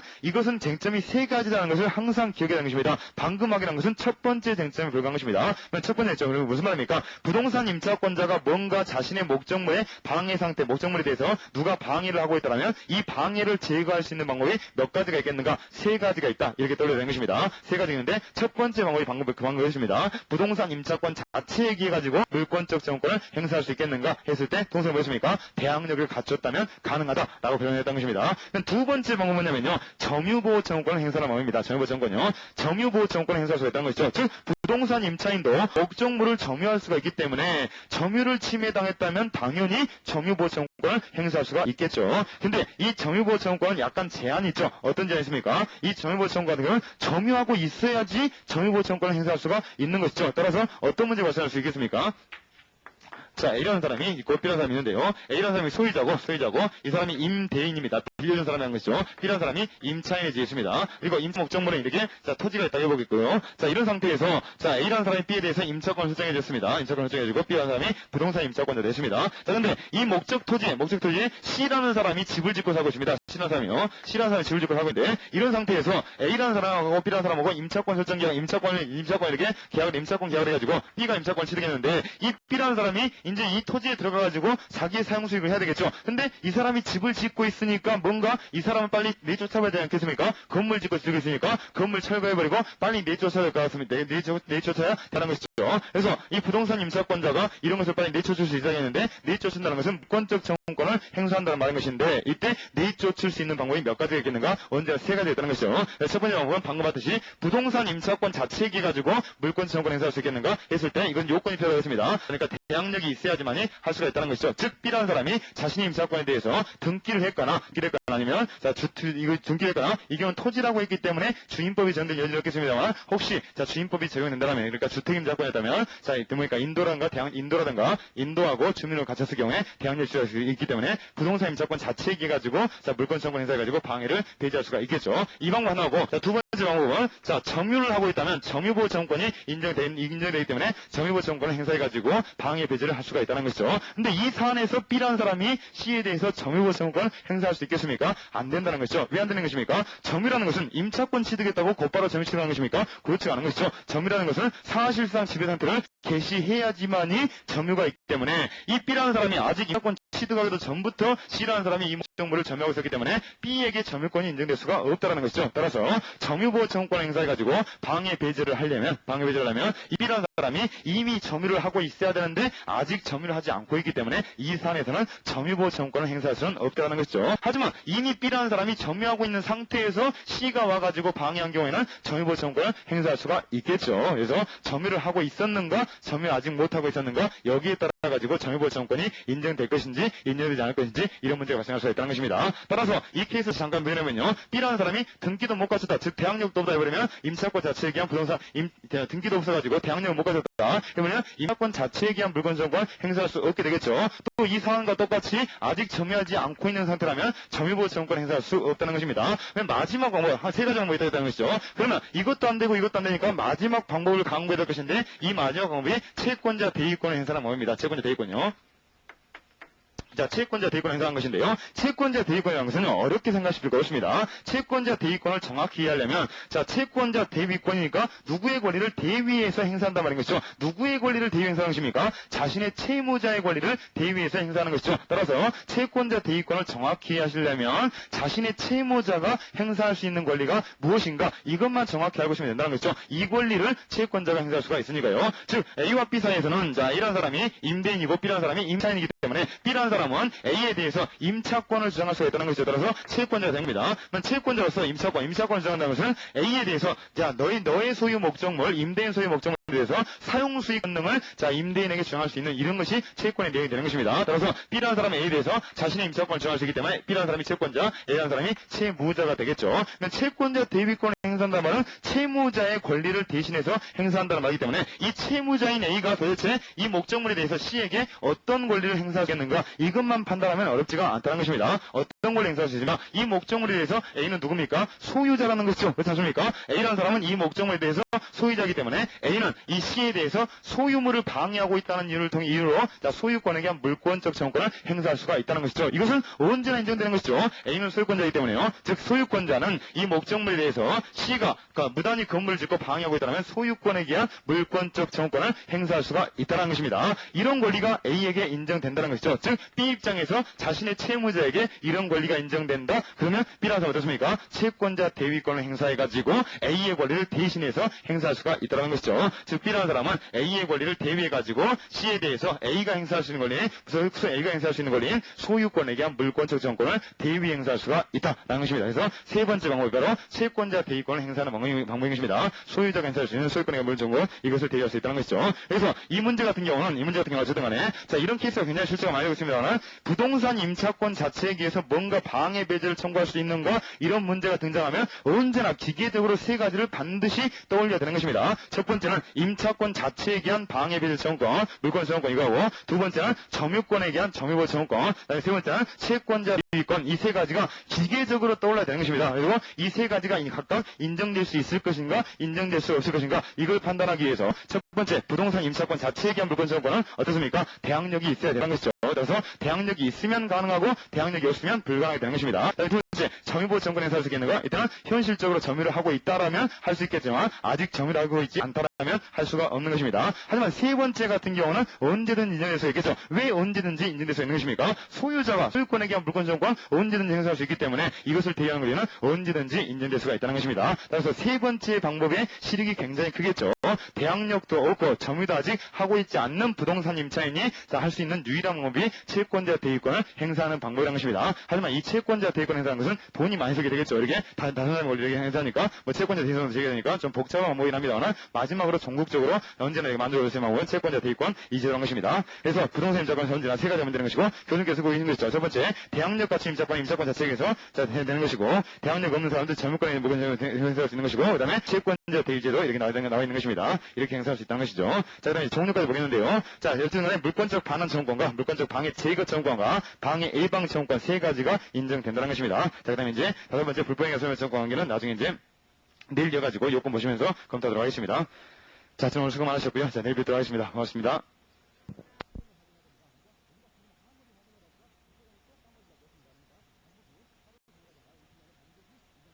암기라고 대답했습니다. 그러니까 지금까지 집중적으로 출제된 것은 담보 책임의 구체적인 내용을 케이스에서 이 경우에 자 대금 감액 청구권이 인정되는가 인정되지 않는가 이런 것들을 물어봤다는 것입니다. 성의자에게만 인정되나 악의자에게도 인정되는가 이런 것들이 문제가 되기 때문에 여기에 대해서 집중적으로 공부를 해야 되지. 자 여기에 대해서 집중적으로 공부를 하고 난 다음에 시간이 남으시면 여유가 있으면 담보 책임의 법적 성질에 관한 논의를 약간 정리할 필요가 있다는 것입니다. 그래서 일단 처음에 공부를 할 때라면 그러니까 3월달에 공부를 일단 지금 1차 시험 처음 공부한다 이럴 때는 법적 성질 정확히 아심으로써 완벽하게 이해가 되겠지만 이거 어차피 출제가 많이 안 되기 때문에 이건 간단하게 정리하시고 지금 이렇게 공부하셔야 할 것은 담보책임이 그 구체적인 내용 이것 자체를 훨씬 더 정확하게 정리할 필요가 있다는 것입니다. 그래서 이런 식으로 정리하도록 하겠습니다. 어쨌든 담보책임의 법적 성질에서도 기본적인 사항은 정리를 좀 간단히 좀 하겠습니다. 근데 담보책임의 기간적인 정리 말하자고 하시면요. 일단 담보책임의 유형을 좀 확인해야죠. 어떤 유형에 있어서 담보책임이 인정되는가? 자, 권리하자가 있고 물권의 하자가 있습니다. 그리고 권리하자 권리 전부 하자이고, 자, 권리 인하자가 있고, 수장부적 이런 것이 있고, 제한물권이 존재하는 경우하고,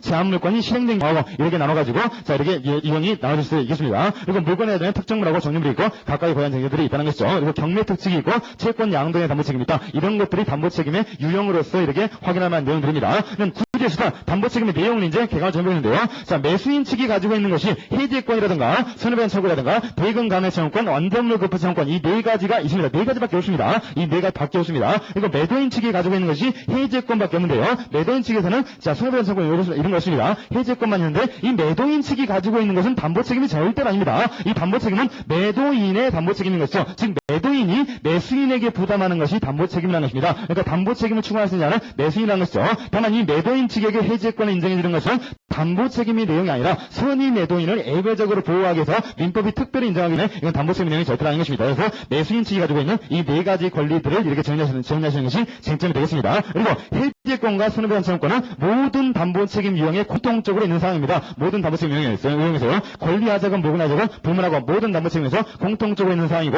완전물 급부 청구권은 하나에서만 인정되죠. 자, 그러니까 물건의 하자에서 종류물에서 즉 581조에서만 인정되고 있습니다. 그리고 대금 감액 청구권은 인정되는 것이 있고 인정되지 않는 것이 있는데 이것은 조금 이따 암기 좀 시켜드리도록 하겠습니다. 어쨌든 이런 식으로 구제사항까지 검토하고요. 자, 구별 개념에 잠깐 들어가도록 하겠습니다. 자, 구별 개념에서는요. 일단 확인한 적이 있습니다. 자, 위험부당한 담보책임 그리고 원시적 불능과 차고, 원시적 불능과의 관계, 차고 사기 관계 이미 정리한 적이 있는 게 있으니까 이번에 좀 생략하겠습니다. 특히 위험부당과 담보책임 같은 경우는 민법 전반을 이해하는 데서 굉장히 중요한 문제이기 때문에 제가 저번에 특정물 인도채무 한 후에 발언 후에 민법 전반에서 원시적 불능이냐 후발적 불능이냐 원시적 전분야의 그 일부냐 후발적 전분야의 분야에 나와가지고 정리했을 때 위험부담이 어느 편에 속하는지 정리한 적이 있을 겁니다. 이 위험부담하고 담보책임 관계는 이런 관계이기 때문에 반드시 이거 그때 확인한 내용대로 확인하시면 되겠습니다. 그 다음에 이제 담보책임 법적 성질을 하겠습니다.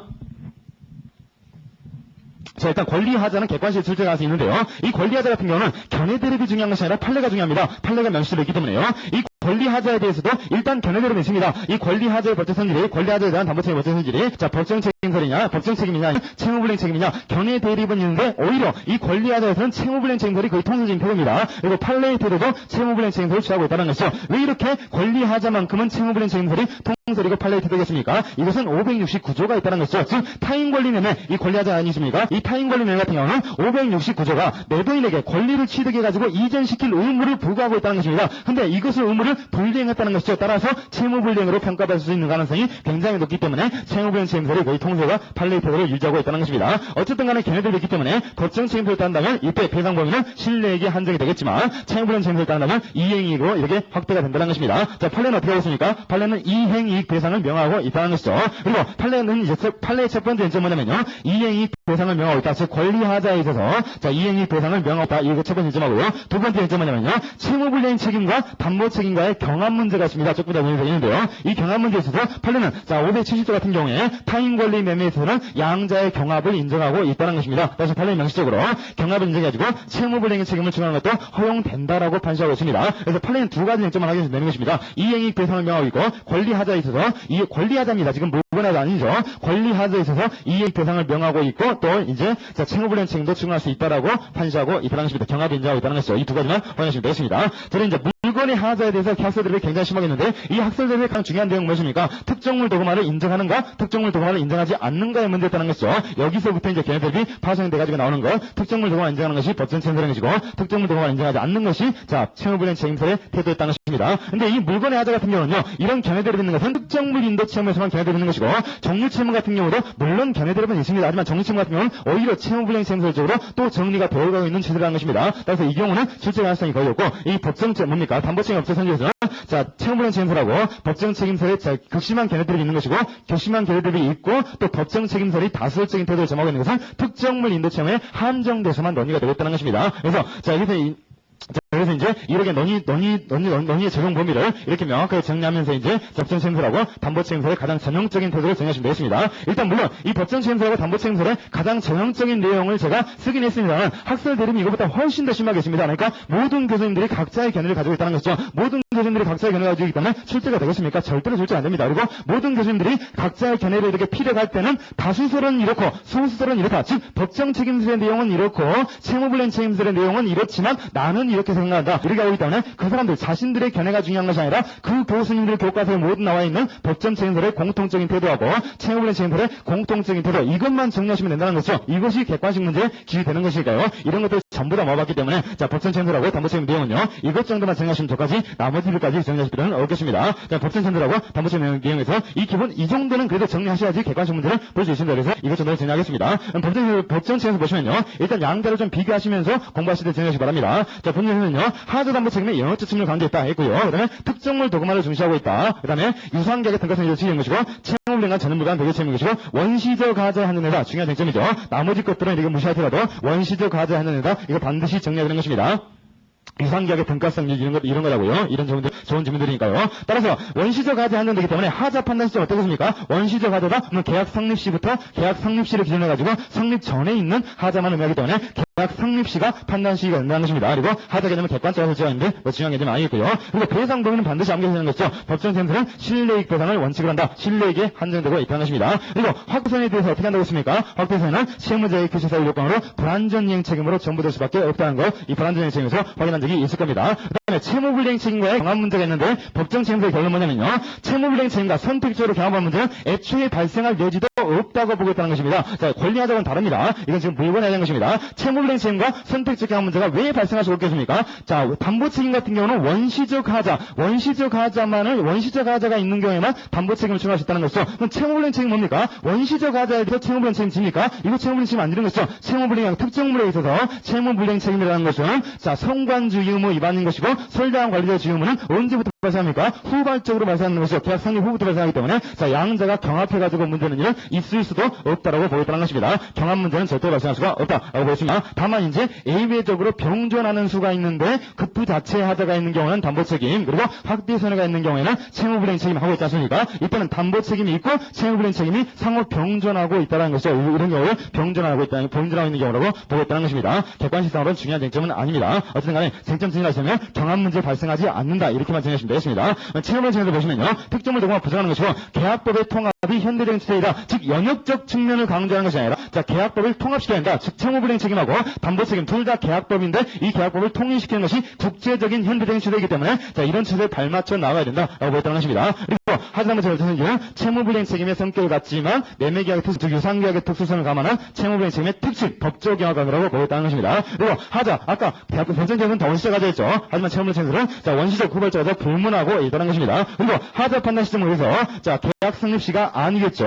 후발적 하자 같은 경우에도 담보책임에서 보존될 수 있는 하자 범위에 포함시킬 수 있으니까요. 따라서 이행 시점이 기준된다고 볼 수 있다는 것입니다. 그리고 이행 시점을 기준한단 말을 교수님께서는 다른 말로 위험 이전 시라고 보겠다는 것입니다. 아까 위험 부담에서 위험 이전 때 언제 이전다고 했습니까? 이행했던 이행 시점에서 이행했을 때 이전이 된다고 했다는 것입니다. 똑같은 개념이라는 거 이렇게 이해하시면 되겠습니다. 배상 범위는 이 배상 범위는 원칙적으로 이행이익이다. 이런 견해가 일반적인 견해인데 자 김현보 교수님 견해 이원설도 있다는 것이죠. 자 과실이 없다. 즉 무과실이라면 실내익 배상인 것이고 과실이 있어버리면 이행이익이다. 채무불이행 책임에서 이행이익이다. 이렇게 보는 이원설도 있다는 것입니다. 과실이 없으면 실내익, 과실이 있으면 이행이익 이런 식으로 보는 견해도 있다는 것이죠. 하지만 이제 채무불이행 책임서의 원칙적인 내용 같은 경우는 이행이익설로 평가하고 있습니다. 이 두 가지로 견해들을 찾으시면 되겠습니다. 그리고 확대선에도 일반 원칙에 따라가지고 393조를 해결해야 한다는 견해가 있고 또 이원설 같은 건 어떻습니까? 이때는 귀책사유를 요건해가지고 자 이행이익을 배상하기 때문에 저번에 한번 자 불안정에서 확인한 적 있죠. 이때는 이행으로 배상하기 때문에 이때는 이때는 이제 불안정의 책임으로서 이때 확대선은 그런 식으로 배상해야 되는 견해가 있다는 것입니다. 그다음에 채무불이행 책임과의 선택적 경합은 채무불이행 책임과의 경합 문제가 마지막 지적되겠는데요. 이때 선택적 경합은 부정하는 것이 다수 입장일 수밖에 없습니다. 왜 그렇겠습니까? 자, 담보 책임은 채무불이행 책임의 법적 경합 특징이기 때문에 경합하는 문제는 발생할 수가 없다는 것입니다. 근데 가로 열고 이은영 교수님 견해 뭐냐면요. 자, 타당한 견해를 볼 수 있겠는데요. 완전물 급부 청구권을 행사하는 경우 등 담보 책임으로 손해가 전보되지 않을 수가 있다는 것입니다. 이 말은 무슨 말이냐면요. 조금 이따 확인하시겠지만 굉장히 중요한 쟁점으로서 581조상에서 자 완전물 완전물급부 청구권을 행사해버리면 손해배상 청구권을 행사할 수 없도록 하고 있습니다. 즉 완전물급부 청구권을 행사해버리면 손해배상 청구권을 행사할 수가 없도록 하고 있는데요. 이때 그러면 완전물급부 청구권 행사해버리면 담보책임상의 손해배상 청구권을 행사할 수 없으니까 손해가 있을 수는 있겠죠. 완전물급부를 청구한다 할지라도 손해가 있을 수가 있다는 것입니다. 그럼 이 손해는 어떻게 전보를 받아야 되겠습니까? 당연히 채무불이행 책임으로 전보를 받아야 되기 때문에 경합하는 문제가 발생할 여지가 약간 있다라고 보겠다는 것입니다. 이 경우에 한해서만요. 자, 이건 뭐 중요한, 이 내용 자체가 중요한 것이 아니라 조금 이따 보시면 완전물급부 청구권 행사할 때 손해배상을 청구할 수가 없다는 것, 이 내용 자체가 굉장히 중요한 내용이 되겠습니다. 자, 딱 봐도 출제되지 않을 거라는 것을 금방 알 수 있겠죠. 출제 가능성은 사실 없습니다. 자, 판례표 보시면요. 일단 판례표 같은 경우는 570조 같은 경우는 명확하게 판례가 있습니다만은, 자, 580조, 581조에 대해서는 아직 명확하게 판례가 판시되어 있지 않습니다. 교수님마다 이 판례 드시면서 이 판례가 바로 법정 책임서를 취하는 판례이다, 이렇게 소개는 많이 하고 있습니다만 일반적으로 법정 책임서라고 평가하지는 않고 조심스럽게 판례는 실내이익 배상을 명하는 경우가 굉장히 많기 때문에 법정 책임설로 조심스럽게 평가하는 것이 일반적인 견해가 되겠습니다. 명판이었기 때문에 출제 가능성은 많이 없고 570조만 출제 가능성이 높다는 것이 정확한 생략적이 있을 겁니다. 그 다음에 채무불이행 책임의 문제는요, 이건 객관식 문제가 출제되는 굉장히 어려운 문제고, 자, 저도 여기서 정리하지 않겠습니다. 여러분 계신데 이해하시는데 도움이 될 수 있기 때문에, 자, 시간이 남으시면 반드시 이렇게 한 번씩 읽어보시면 되겠습니다. 그다음에 담보책임과 채무불이행 책임의 비교, 객관식 문제로 들어가도록 하겠습니다. 자, 그럼 이제 여기서부터 이제 객관식 문제가 출제 가능성이 높은데요. 담보 책임과 일단 채무불이행 책임의 비교라는 것입니다. 이건 법정 책임설, 채무불이행 책임설 이런 것이 아니라 담보 책임하고 담보 책임의 내용하고 채무불이행 책임의 내용하고 이런 것들이 어떻게 다른가, 이런 것들을 비교했다는 것입니다. 자, 성립 요건상 보시면요. 채무불이행 책임은 당연히 과실 책임이죠. 하지만 담보 책임은 무과실 책임이라는 것입니다. 그다음에 채무자의, 즉 채권자, 매수인, 즉 채권자의 선의 악의에 따라 가지고 뭔가 달라진가, 다르지 않는가, 이런 것도 확인할 필요가 있는데요. 채무불이행 책임에서 채권자의 선의가 문제가 됩니까? 채무불이행 책임에서는 채권자의 선의가 문제가 책임의 내용에 아무런 영향을 미치지 않죠. 다만 이제 채권자에게 과실이 있는 경우에 과실상계가 문제될 뿐이지 채권자의 선악에는 절대로 문제가 안 된다는 것입니다. 하지만 담보 책임에서 매수인의 선악에는 굉장히 중요하죠. 선의 매수인에게만 손해배상 청구권하고 계약의 제권이 인정되는 것이 원칙이기 때문에요. 예외가 있긴 합니다만, 그래서 선악에는 담보 책임 내용에 굉장히 큰 영향을 미친다는 것입니다. 자, 계약의 해지에 있어서 간과하기 쉬운 쟁점이 있죠. 자, 일단 채무불이행 책임 같은 경우는 규칙사유가 있는 채무불이행이 있어야 되고 이행지체의 경우에 최고가 반드시 필요하다는 것입니다. 최고가 필요하다는 것이 원칙이라는 것이죠. 하지만 담보책임에서는 최고가 불필요합니다. 이것이 간과하기 쉬운 쟁점입니다. 담보책임에 있어서 계약을 해지할 때는 최고는 불필요합니다. 하지만 반드시 계약 목적 달성이 불가능한 경우에만 해제권 행사할 수 있다는 것, 이걸 간과하시면 안 되겠습니다. 즉 해제권 행사가 담보책임상 해제권은 해제 행사 같은 경우는 최고는 불필요하지만 언제나 예외 없이 계약 목적 달성이 불가능한 경우에만 해제권을 행사할 수가 있다는 것입니다. 자, 손해배상 보겠습니다. 자, 손해배상에서 채무불이행 책임 같은 경우는 채권자 선을 물어나고, 자, 이제 채권자 선악이 불문하게 인정되는 것이고, 손해배상 보면, 자, 이행이기고 393조에 따라가지고 범위가 결정됩니다. 하지만 담보책임에서는 손해배상 범위에 대해서 견해 대비 좀 심하겠죠. 발생 범위에 대해서는요. 그리고 매수인의 선악에 따라가지고 손해배상 청구권이 인정되는 경우도 있고, 인정되지 않는 경우도 있다는 것입니다. 자, 두 번째, 권리 행사에 보시면요. 채무불이행 책임은 통상의, 자, 통상의 소멸시효가 적용되지만, 담보책임 같은 경우는 소멸시효가 적용되지 않습니다. 제척기간으로서 권리 행사 기간이 예측되는 것이고 1년 또는 6개월의 제척기간이 적용된다는 것입니다. 이 내용 같은 건 이제 암기를 좀 해야겠습니다. 자, 그리고 이제 하이라이트 담보책임의 내용 보십니다. 자, 굉장히 이렇게 뼈다귀만 앙상한 같이 보이지만요, 굉장히 핵심적인 내용입니다. 자, 저도 이거 이렇게 만들려고 꼭 이런 내용은 말이 안 나와요. 자, 담보책임의 내용을 저도 어떻게 암기를 해볼까 그런 거 외워지고, 뭐, 기능부에서 책 보시면 뭐, 표로 엄청나게 그래가지고, 인정되는 거, 인정되지 않는 거, 뭐, 이런 식으로 암기를 하십니다. 도저히 암기 안 되죠. 그럼 사실, 표라고 할 수 없는 표가 되겠죠. 그러니까 거의 암기가 불가능한 표입니다. 이런 표는요. 근데 제가 이렇게 암기를 해보니까 틀릴 염려가, 아이고, 부끄럽네요. 얼굴이 빨개지고 있습니다. 자, 이렇게 암기를 해보니까 굉장히 쉽게 편하게 암기가 되더라는 것입니다. 즉, 권리의 내용에 따라서, 담보책임의 내용에 따라가지고, 뭐, 570조, 571조, 572조, 이런 식으로 암기하는 것이 아니라, 자, 행사 청구권의 내용, 즉, 해제권, 손해배상권, 도인강의 그리고 완전물급부 청구권, 이 권리 내용에 따라가지고 정리하고 보니까 굉장히 쉽게 암기가 되더라는 것입니다. 따라서, 일단 이렇게 암기하고, 여기서 빠진 쟁점들 좀 이따 보충해가지고 보도록 하겠습니다. 해제권도 보겠습니다. 담보책임의 내용은 네 가지밖에 없다는 것이죠. 해제권, 손해배상권, 도인강의 청구권, 완전물급부 청구가 있다는 것입니다. 각각 어떤 경우에 인정되는가, 요건들을 살피는 것이고, 선택적으로 행사할 수 있는가, 뭐 이런 것들을 살피는 것입니다. 자, 해제권부터 봅니다. 어떤 경우에나 존재한다는 것이죠. 즉, 해제권은 570조부터 581조까지 전부 다 있다는 것입니다. 해제권은 전부 다 이렇게 적용될 수가 있다는 것입니다. 자, 어떤 경우나 존재한다. 이거 확인하시면 되고요. 자, 두 번째, 그리고 해지 계약 목적 달성 불가능할 때만 행사가 가능하다. 이것도 예외가 없습니다. 예외가 없다는 것입니다. 지금 576조 같은 경우는 명문의 규정으로서는 이렇게 말하고 있지 않습니다. 성질상 궁극적으로 576조 뭡니까? 576조는 어떻습니까? 자, 저당권이라든가 전세권이 실행돼가지고 경락돼버린 경우죠. 따라서 이것은 계약 목적 달성 불가능한 경우 아니겠습니까? 따라서 이 경우도 계약 목적 달성 불가에 해당되기 때문에 자, 해지권 같은 경우는 예외 없이 계약 목적 달성 불가능할 때만 행사가 가능하다는 것입니다. 아까 정리했지만 최고가 불필요한 것이죠. 그리고 이제 암기할 것이 선의자만 인정되는가 악의자만 인정되는 것인가 인데요. 이거 암기하는 부분은 굉장히 간단합니다. 원칙을 먼저 암기하시고 예외가 적기 때문에 예외를 암기해야 되겠죠. 그래서 선의 매수인만 행사가 가능한 것이 원칙이다. 즉 이렇게 암기하시고 악의자도 행사가 가능한 예외를 두 가지만 암기하시면 되는 것입니다. 죄송합니다. 암기하시면 된다는 것입니다. 즉 해지권 같은 경우는 예외가 두 가지가 있고 손해배상 청구 같은 경우는 예외가 한 가지밖에 없습니다. 그리고 예외는 어디에서 항상 인정됩니까? 576조에서 인정된다는 것이죠. 저당권이라든가 전세권이 실행된 경우에서 예외가 인정되고 있습니다. 그래서 암기하기 굉장히 쉽다는 것이죠. 그래서 자, 해지권에서 암기할 때는요. 선의 매수인만 행사가 가능한데 악의자도 가능한 것은 두 가지가 있고 전부 타인 권리 매매 570조하고 576, 즉 저당권과 전세권 등이 실행됐을 경우 이 두 가지에서만 선악 불문하고 해제권이 인정된다는 것입니다. 이렇게 암기하시면 되겠습니다. 손해배상 청구 보겠습니다. 이 손해배상 청구권도 모두 다 인정됩니다. 570조부터 581조까지 전부 다 인정된다는 것이죠. 어떤 경우에나 존재한다는 것입니다. 자, 그리고 선의 매수인만 원칙적으로 가능하다는 것이죠. 이것이 원칙입니다. 다만 예외로서 악의자가 가능한 것은 하나밖에 없다는 것입니다. 576조가 예외의 보고인 것이죠. 576조가 여기서 자, 손해배상 청구권은 선의 매수인 선악이 불문하고 행사할 수 있도록 하고 있다는 것입니다. 그래서 자, 해지권에서 예외는 두 가지였고 손해배상 청구에서 예외는 한 가지였습니다. 그다음에 이 손해배상 청구에는 쟁점이 하나 더 등장합니다. 세 번째, 다른 청구권들과 함께 행사가 가능한가 가능하지 않은가. 즉 특히 대금감액 청구권하고 손해배상 청구권 행사가 함께 행사가 가능한가 가능하지 않은가. 해지권과 함께 행사하는 것이 가능한가 가능하지 않은가. 굉장히 간단합니다. 다른 청구권과 언제나 함께 행사하는 것이 가능하다는 것입니다. 다만 예외가 또 하나 있다는 것이죠. 아까 했죠. 581조상 완전물 급여청구권 행사하면 손해배상 청구가 불가하다. 이것만 예외라는 것입니다. 나머지 것은 전부 다 손해배상과 함께 청구할 수가 있다는 것입니다. 자, 대금감액 청구권에서 집중적으로 해야 되죠. 이 대금감액 청구권은 암기상이 조금 까다롭습니다. 사실 까다롭진 않죠. 양적 하자에서만 가능하다. 이것만 아니시면 되기 때문에 까다롭지 않습니다. 뭐 계약의 일부의 성격은 대금감액 청구권의 법적 성질인데 뭐 중요하지 않습니다. 그리고 대금감액 청구권이 인정되는 경우 보겠는데요. 대금감액 청구권이 인정되는 경우가 굉장히 드뭅니다. 자, 굉장히 드물고 두 가지에서밖에 인정되지 않는다는 것이죠.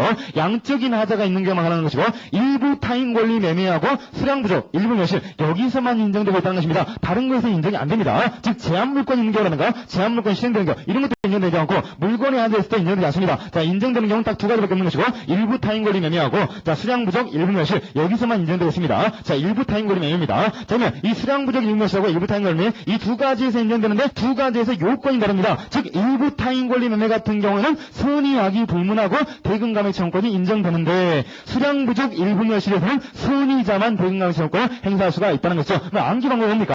일부 타인 권리 매매에서 선악 불문하고 인정되는 것이고 수량 부족, 일부 매실은 선의자에서만 인정된다. 이거 외에는 인정되지 않는다라고 암기하시면 되겠다는 것입니다.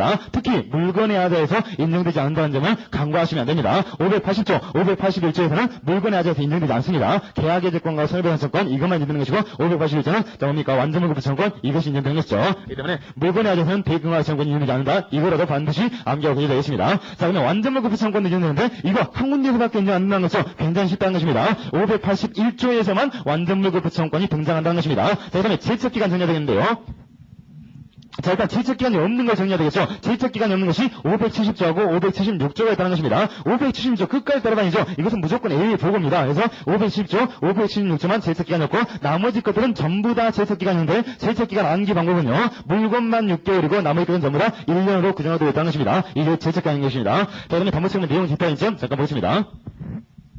자, 첫 번째요. 자, 타인권리 매매에 있어서 선의의 매도인 보호 규정이 있죠. 이거 담보책임입니까? 담보책임이 아니었습니다. 자, 타인권리 매매에 있어서 선의의 매도인을 보호하고 있는데 해제권을 인정하는 것이 선의 매도인 보호 규정입니다. 따라서 매도인이 선인 경우하고 매도인이 악의인 경우 나와 있는데 매도인이 악의인 경우는 해제권 인정이 안 됩니다. 매도인이 선인 경우에서만 해제권이 인정된다는 것이죠. 이것은 그리고 전부 타인권리 매매에서 이때만 문제가 되는 것입니다. 그냥 매도인이 선인 경우에 해제권이 인정되는데 매수인의 선의와 악의에 따라 가지고 뭐가 다릅니까? 매수인이 선이라면 손해배상이라면 손해배상을 하고 해지권을 행사되는 것이고 매수인이 악이라면 손해배상 없이 해지권을 행사할 수 있다는 것이죠. 매도인이 선의일 때만요.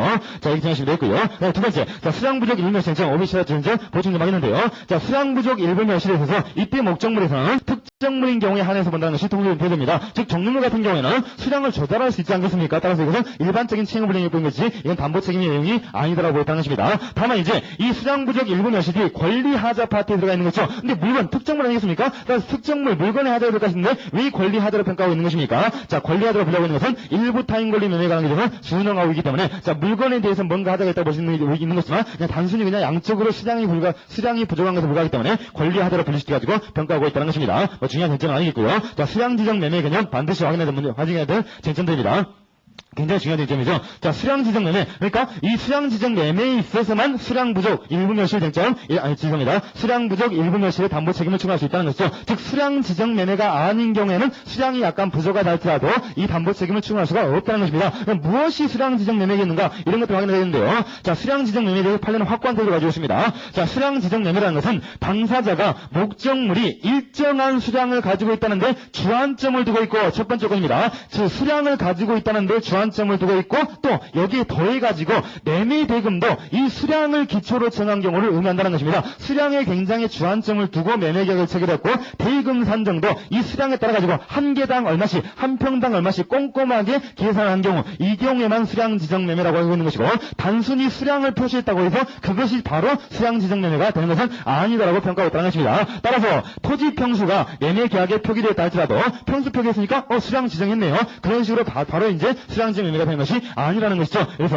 매매 평수가 토지 평수가 매매 계약에 표기됐다 할지라도 그것이 당사자들 사이에서 대상 토지를 특정하기 위해서 여기다 내주게 됩니다. 그러니까 수량을 기재한 것, 즉 토지의 평수를 기재한 것이 그 대상 토지를 다른 토지와 구별하기 위해서 즉 특정하기 위한 것에 불과하다면 이것을 특정하기 위한 방편에 불과한 경우라면 수량 지정 매매라고 볼 수가 없는 것이고 기재한 평수보다 실제 평수가 부족하다 뭔가 수량이 부족하다 볼 수 있겠지만 이것은 담보 책임을 추가할 수가 없다는 것입니다. 수량 지정 매매가 아니기 때문에요. 자, 이렇게 정하시면 되고요. 세 번째, 자, 권리가 타인의 제한물권에서 제한받는 경우 쟁점 보겠습니다. 575조 쟁점인데요. 자, 성립 요건을 보시면요. 이때 제한물권이 설정됐다는 것은 제한물권이 설정되어 있는 경우뿐만 아니라 목적 부정사에 의해서 존재하는 지역권이 설정되어 있지 않는 경우도 하자가 있는 것으로 평가하고 있다는 것입니다. 그리고 이때 제한물권에는 저당권이 포함되어 있지 않습니다. 저당권이 포함되어 있지 않는 것도 강조하시면 안 되겠습니다. 저당권이 설정되어 있다는 것만 가지고서는 담보 책임을 절대로 추궁할 수가 없다는 것입니다. 저당권 같은 경우는 저당권이 설정되어 있고 실행돼야지만이 576에서 담보 책임을 추궁할 수 있는 것이죠. 저당권이 설정됐다는 것만으로는 담보 책임 규정이 일단 민법상은 없다는 명문정상은 없다는 것입니다. 그리고 이때 제한물권에서는 물권뿐만 아니라 대항력 있는 임차권도 포함시키고 있다는 것입니다. 그리고 효과상 대금 감액 청구권이 여기 인정 안 됩니다. 대금 감액 청구권 아까 뭐였습니까? 일부멸시라고 자, 수량부족 일부멸시라고 뭐였습니까? 일부 타인 권리는 여기에서만 인정되고 있었지. 자, 이거 575조에서 자, 대금 감액 청구권이 인정되지 않습니다. 이 대금 감액 청구권은 반드시 그 두 가지에서만 암기하시면 되는 것입니다. 자, 두 번째, 저당권 또는 전세권의 실행을 해서 행사로서 소유권 등을 취득하거나 산실할 수 없는 경우 576조 이것이 예외의 보고라고 하십니다. 저는 성립 요건을 잠깐 보시면요. 저당권이 설정되어 있다는 것만으로는 어떠한 담보 책임도 추가할 수가 없다. 이것을 지은 것이고요. 두 번째, 전세권이 설정되어 있기만 한 경우에는 이 576조가 적용되는 것이 아니라 575조가 적용되는 것이죠. 그러면 576조는 언제 적용이 되는 것입니까? 동조문은 저당권, 전세권이 설정되어 있는 모습을 쓰이는데 이것이 실행돼가지고 경락돼가지고 소유권을 이들이 취득할 수 없게 된 경우, 상실하게 되는 경우 이런 경우에만 적용이 된다는 것입니다. 그리고 저당권이 설정된 토지에 자, 이 마지막 표표도 줘야 되는데요. 저당권이 설정된 토지에 후순위로 전세권을 설정한 자가 그 후에 저당권이 실행돼가지고 전세권 상실하는 경우에 담보책임 추가할 수 있습니까? 이런 규정은 아무에도 없습니다. 이런 경우에 담보책임 추가할 수 있는 경우가 아닙니다. 후순위 권리이기 때문에 이 전세권은 저당권보다 후순위 권리이기 때문에 절대로 담보 책임을 추가할 수 있는 경우가 아니라는 것입니다. 자, 이거 좀 주의하시고요. 자, 효과상 보겠습니다. 선악이 불문하고 계약의 조건, 소유의 정권이 있는가, 악의자에게도 있는 예외의 보호가 되겠습니다. 다음에 담보 책임 면제 특약 같은 경우는 간단히 좀 확인해 보시기 바라고요. 일단 면제 특약이 가능하다는 것이고, 이때 면제 특약에 따라 가지고 이해한데, 다만 이제 악의인 경우라면 면제 특약을 주행할 수 없는 것이고, 뭐 이런 제도도 있습니다. 뭐 중요한 대상이기 때문에 반드시 확인해 보시고요. 그리고 담보 책임과 동시관계는 법정을 참고하시면서 확인해 주시면 되겠습니다. 자, 좀 쉬었다가 이제 목적물의 법률상 장애가 있는 경우 확인하시면서 보겠습니다.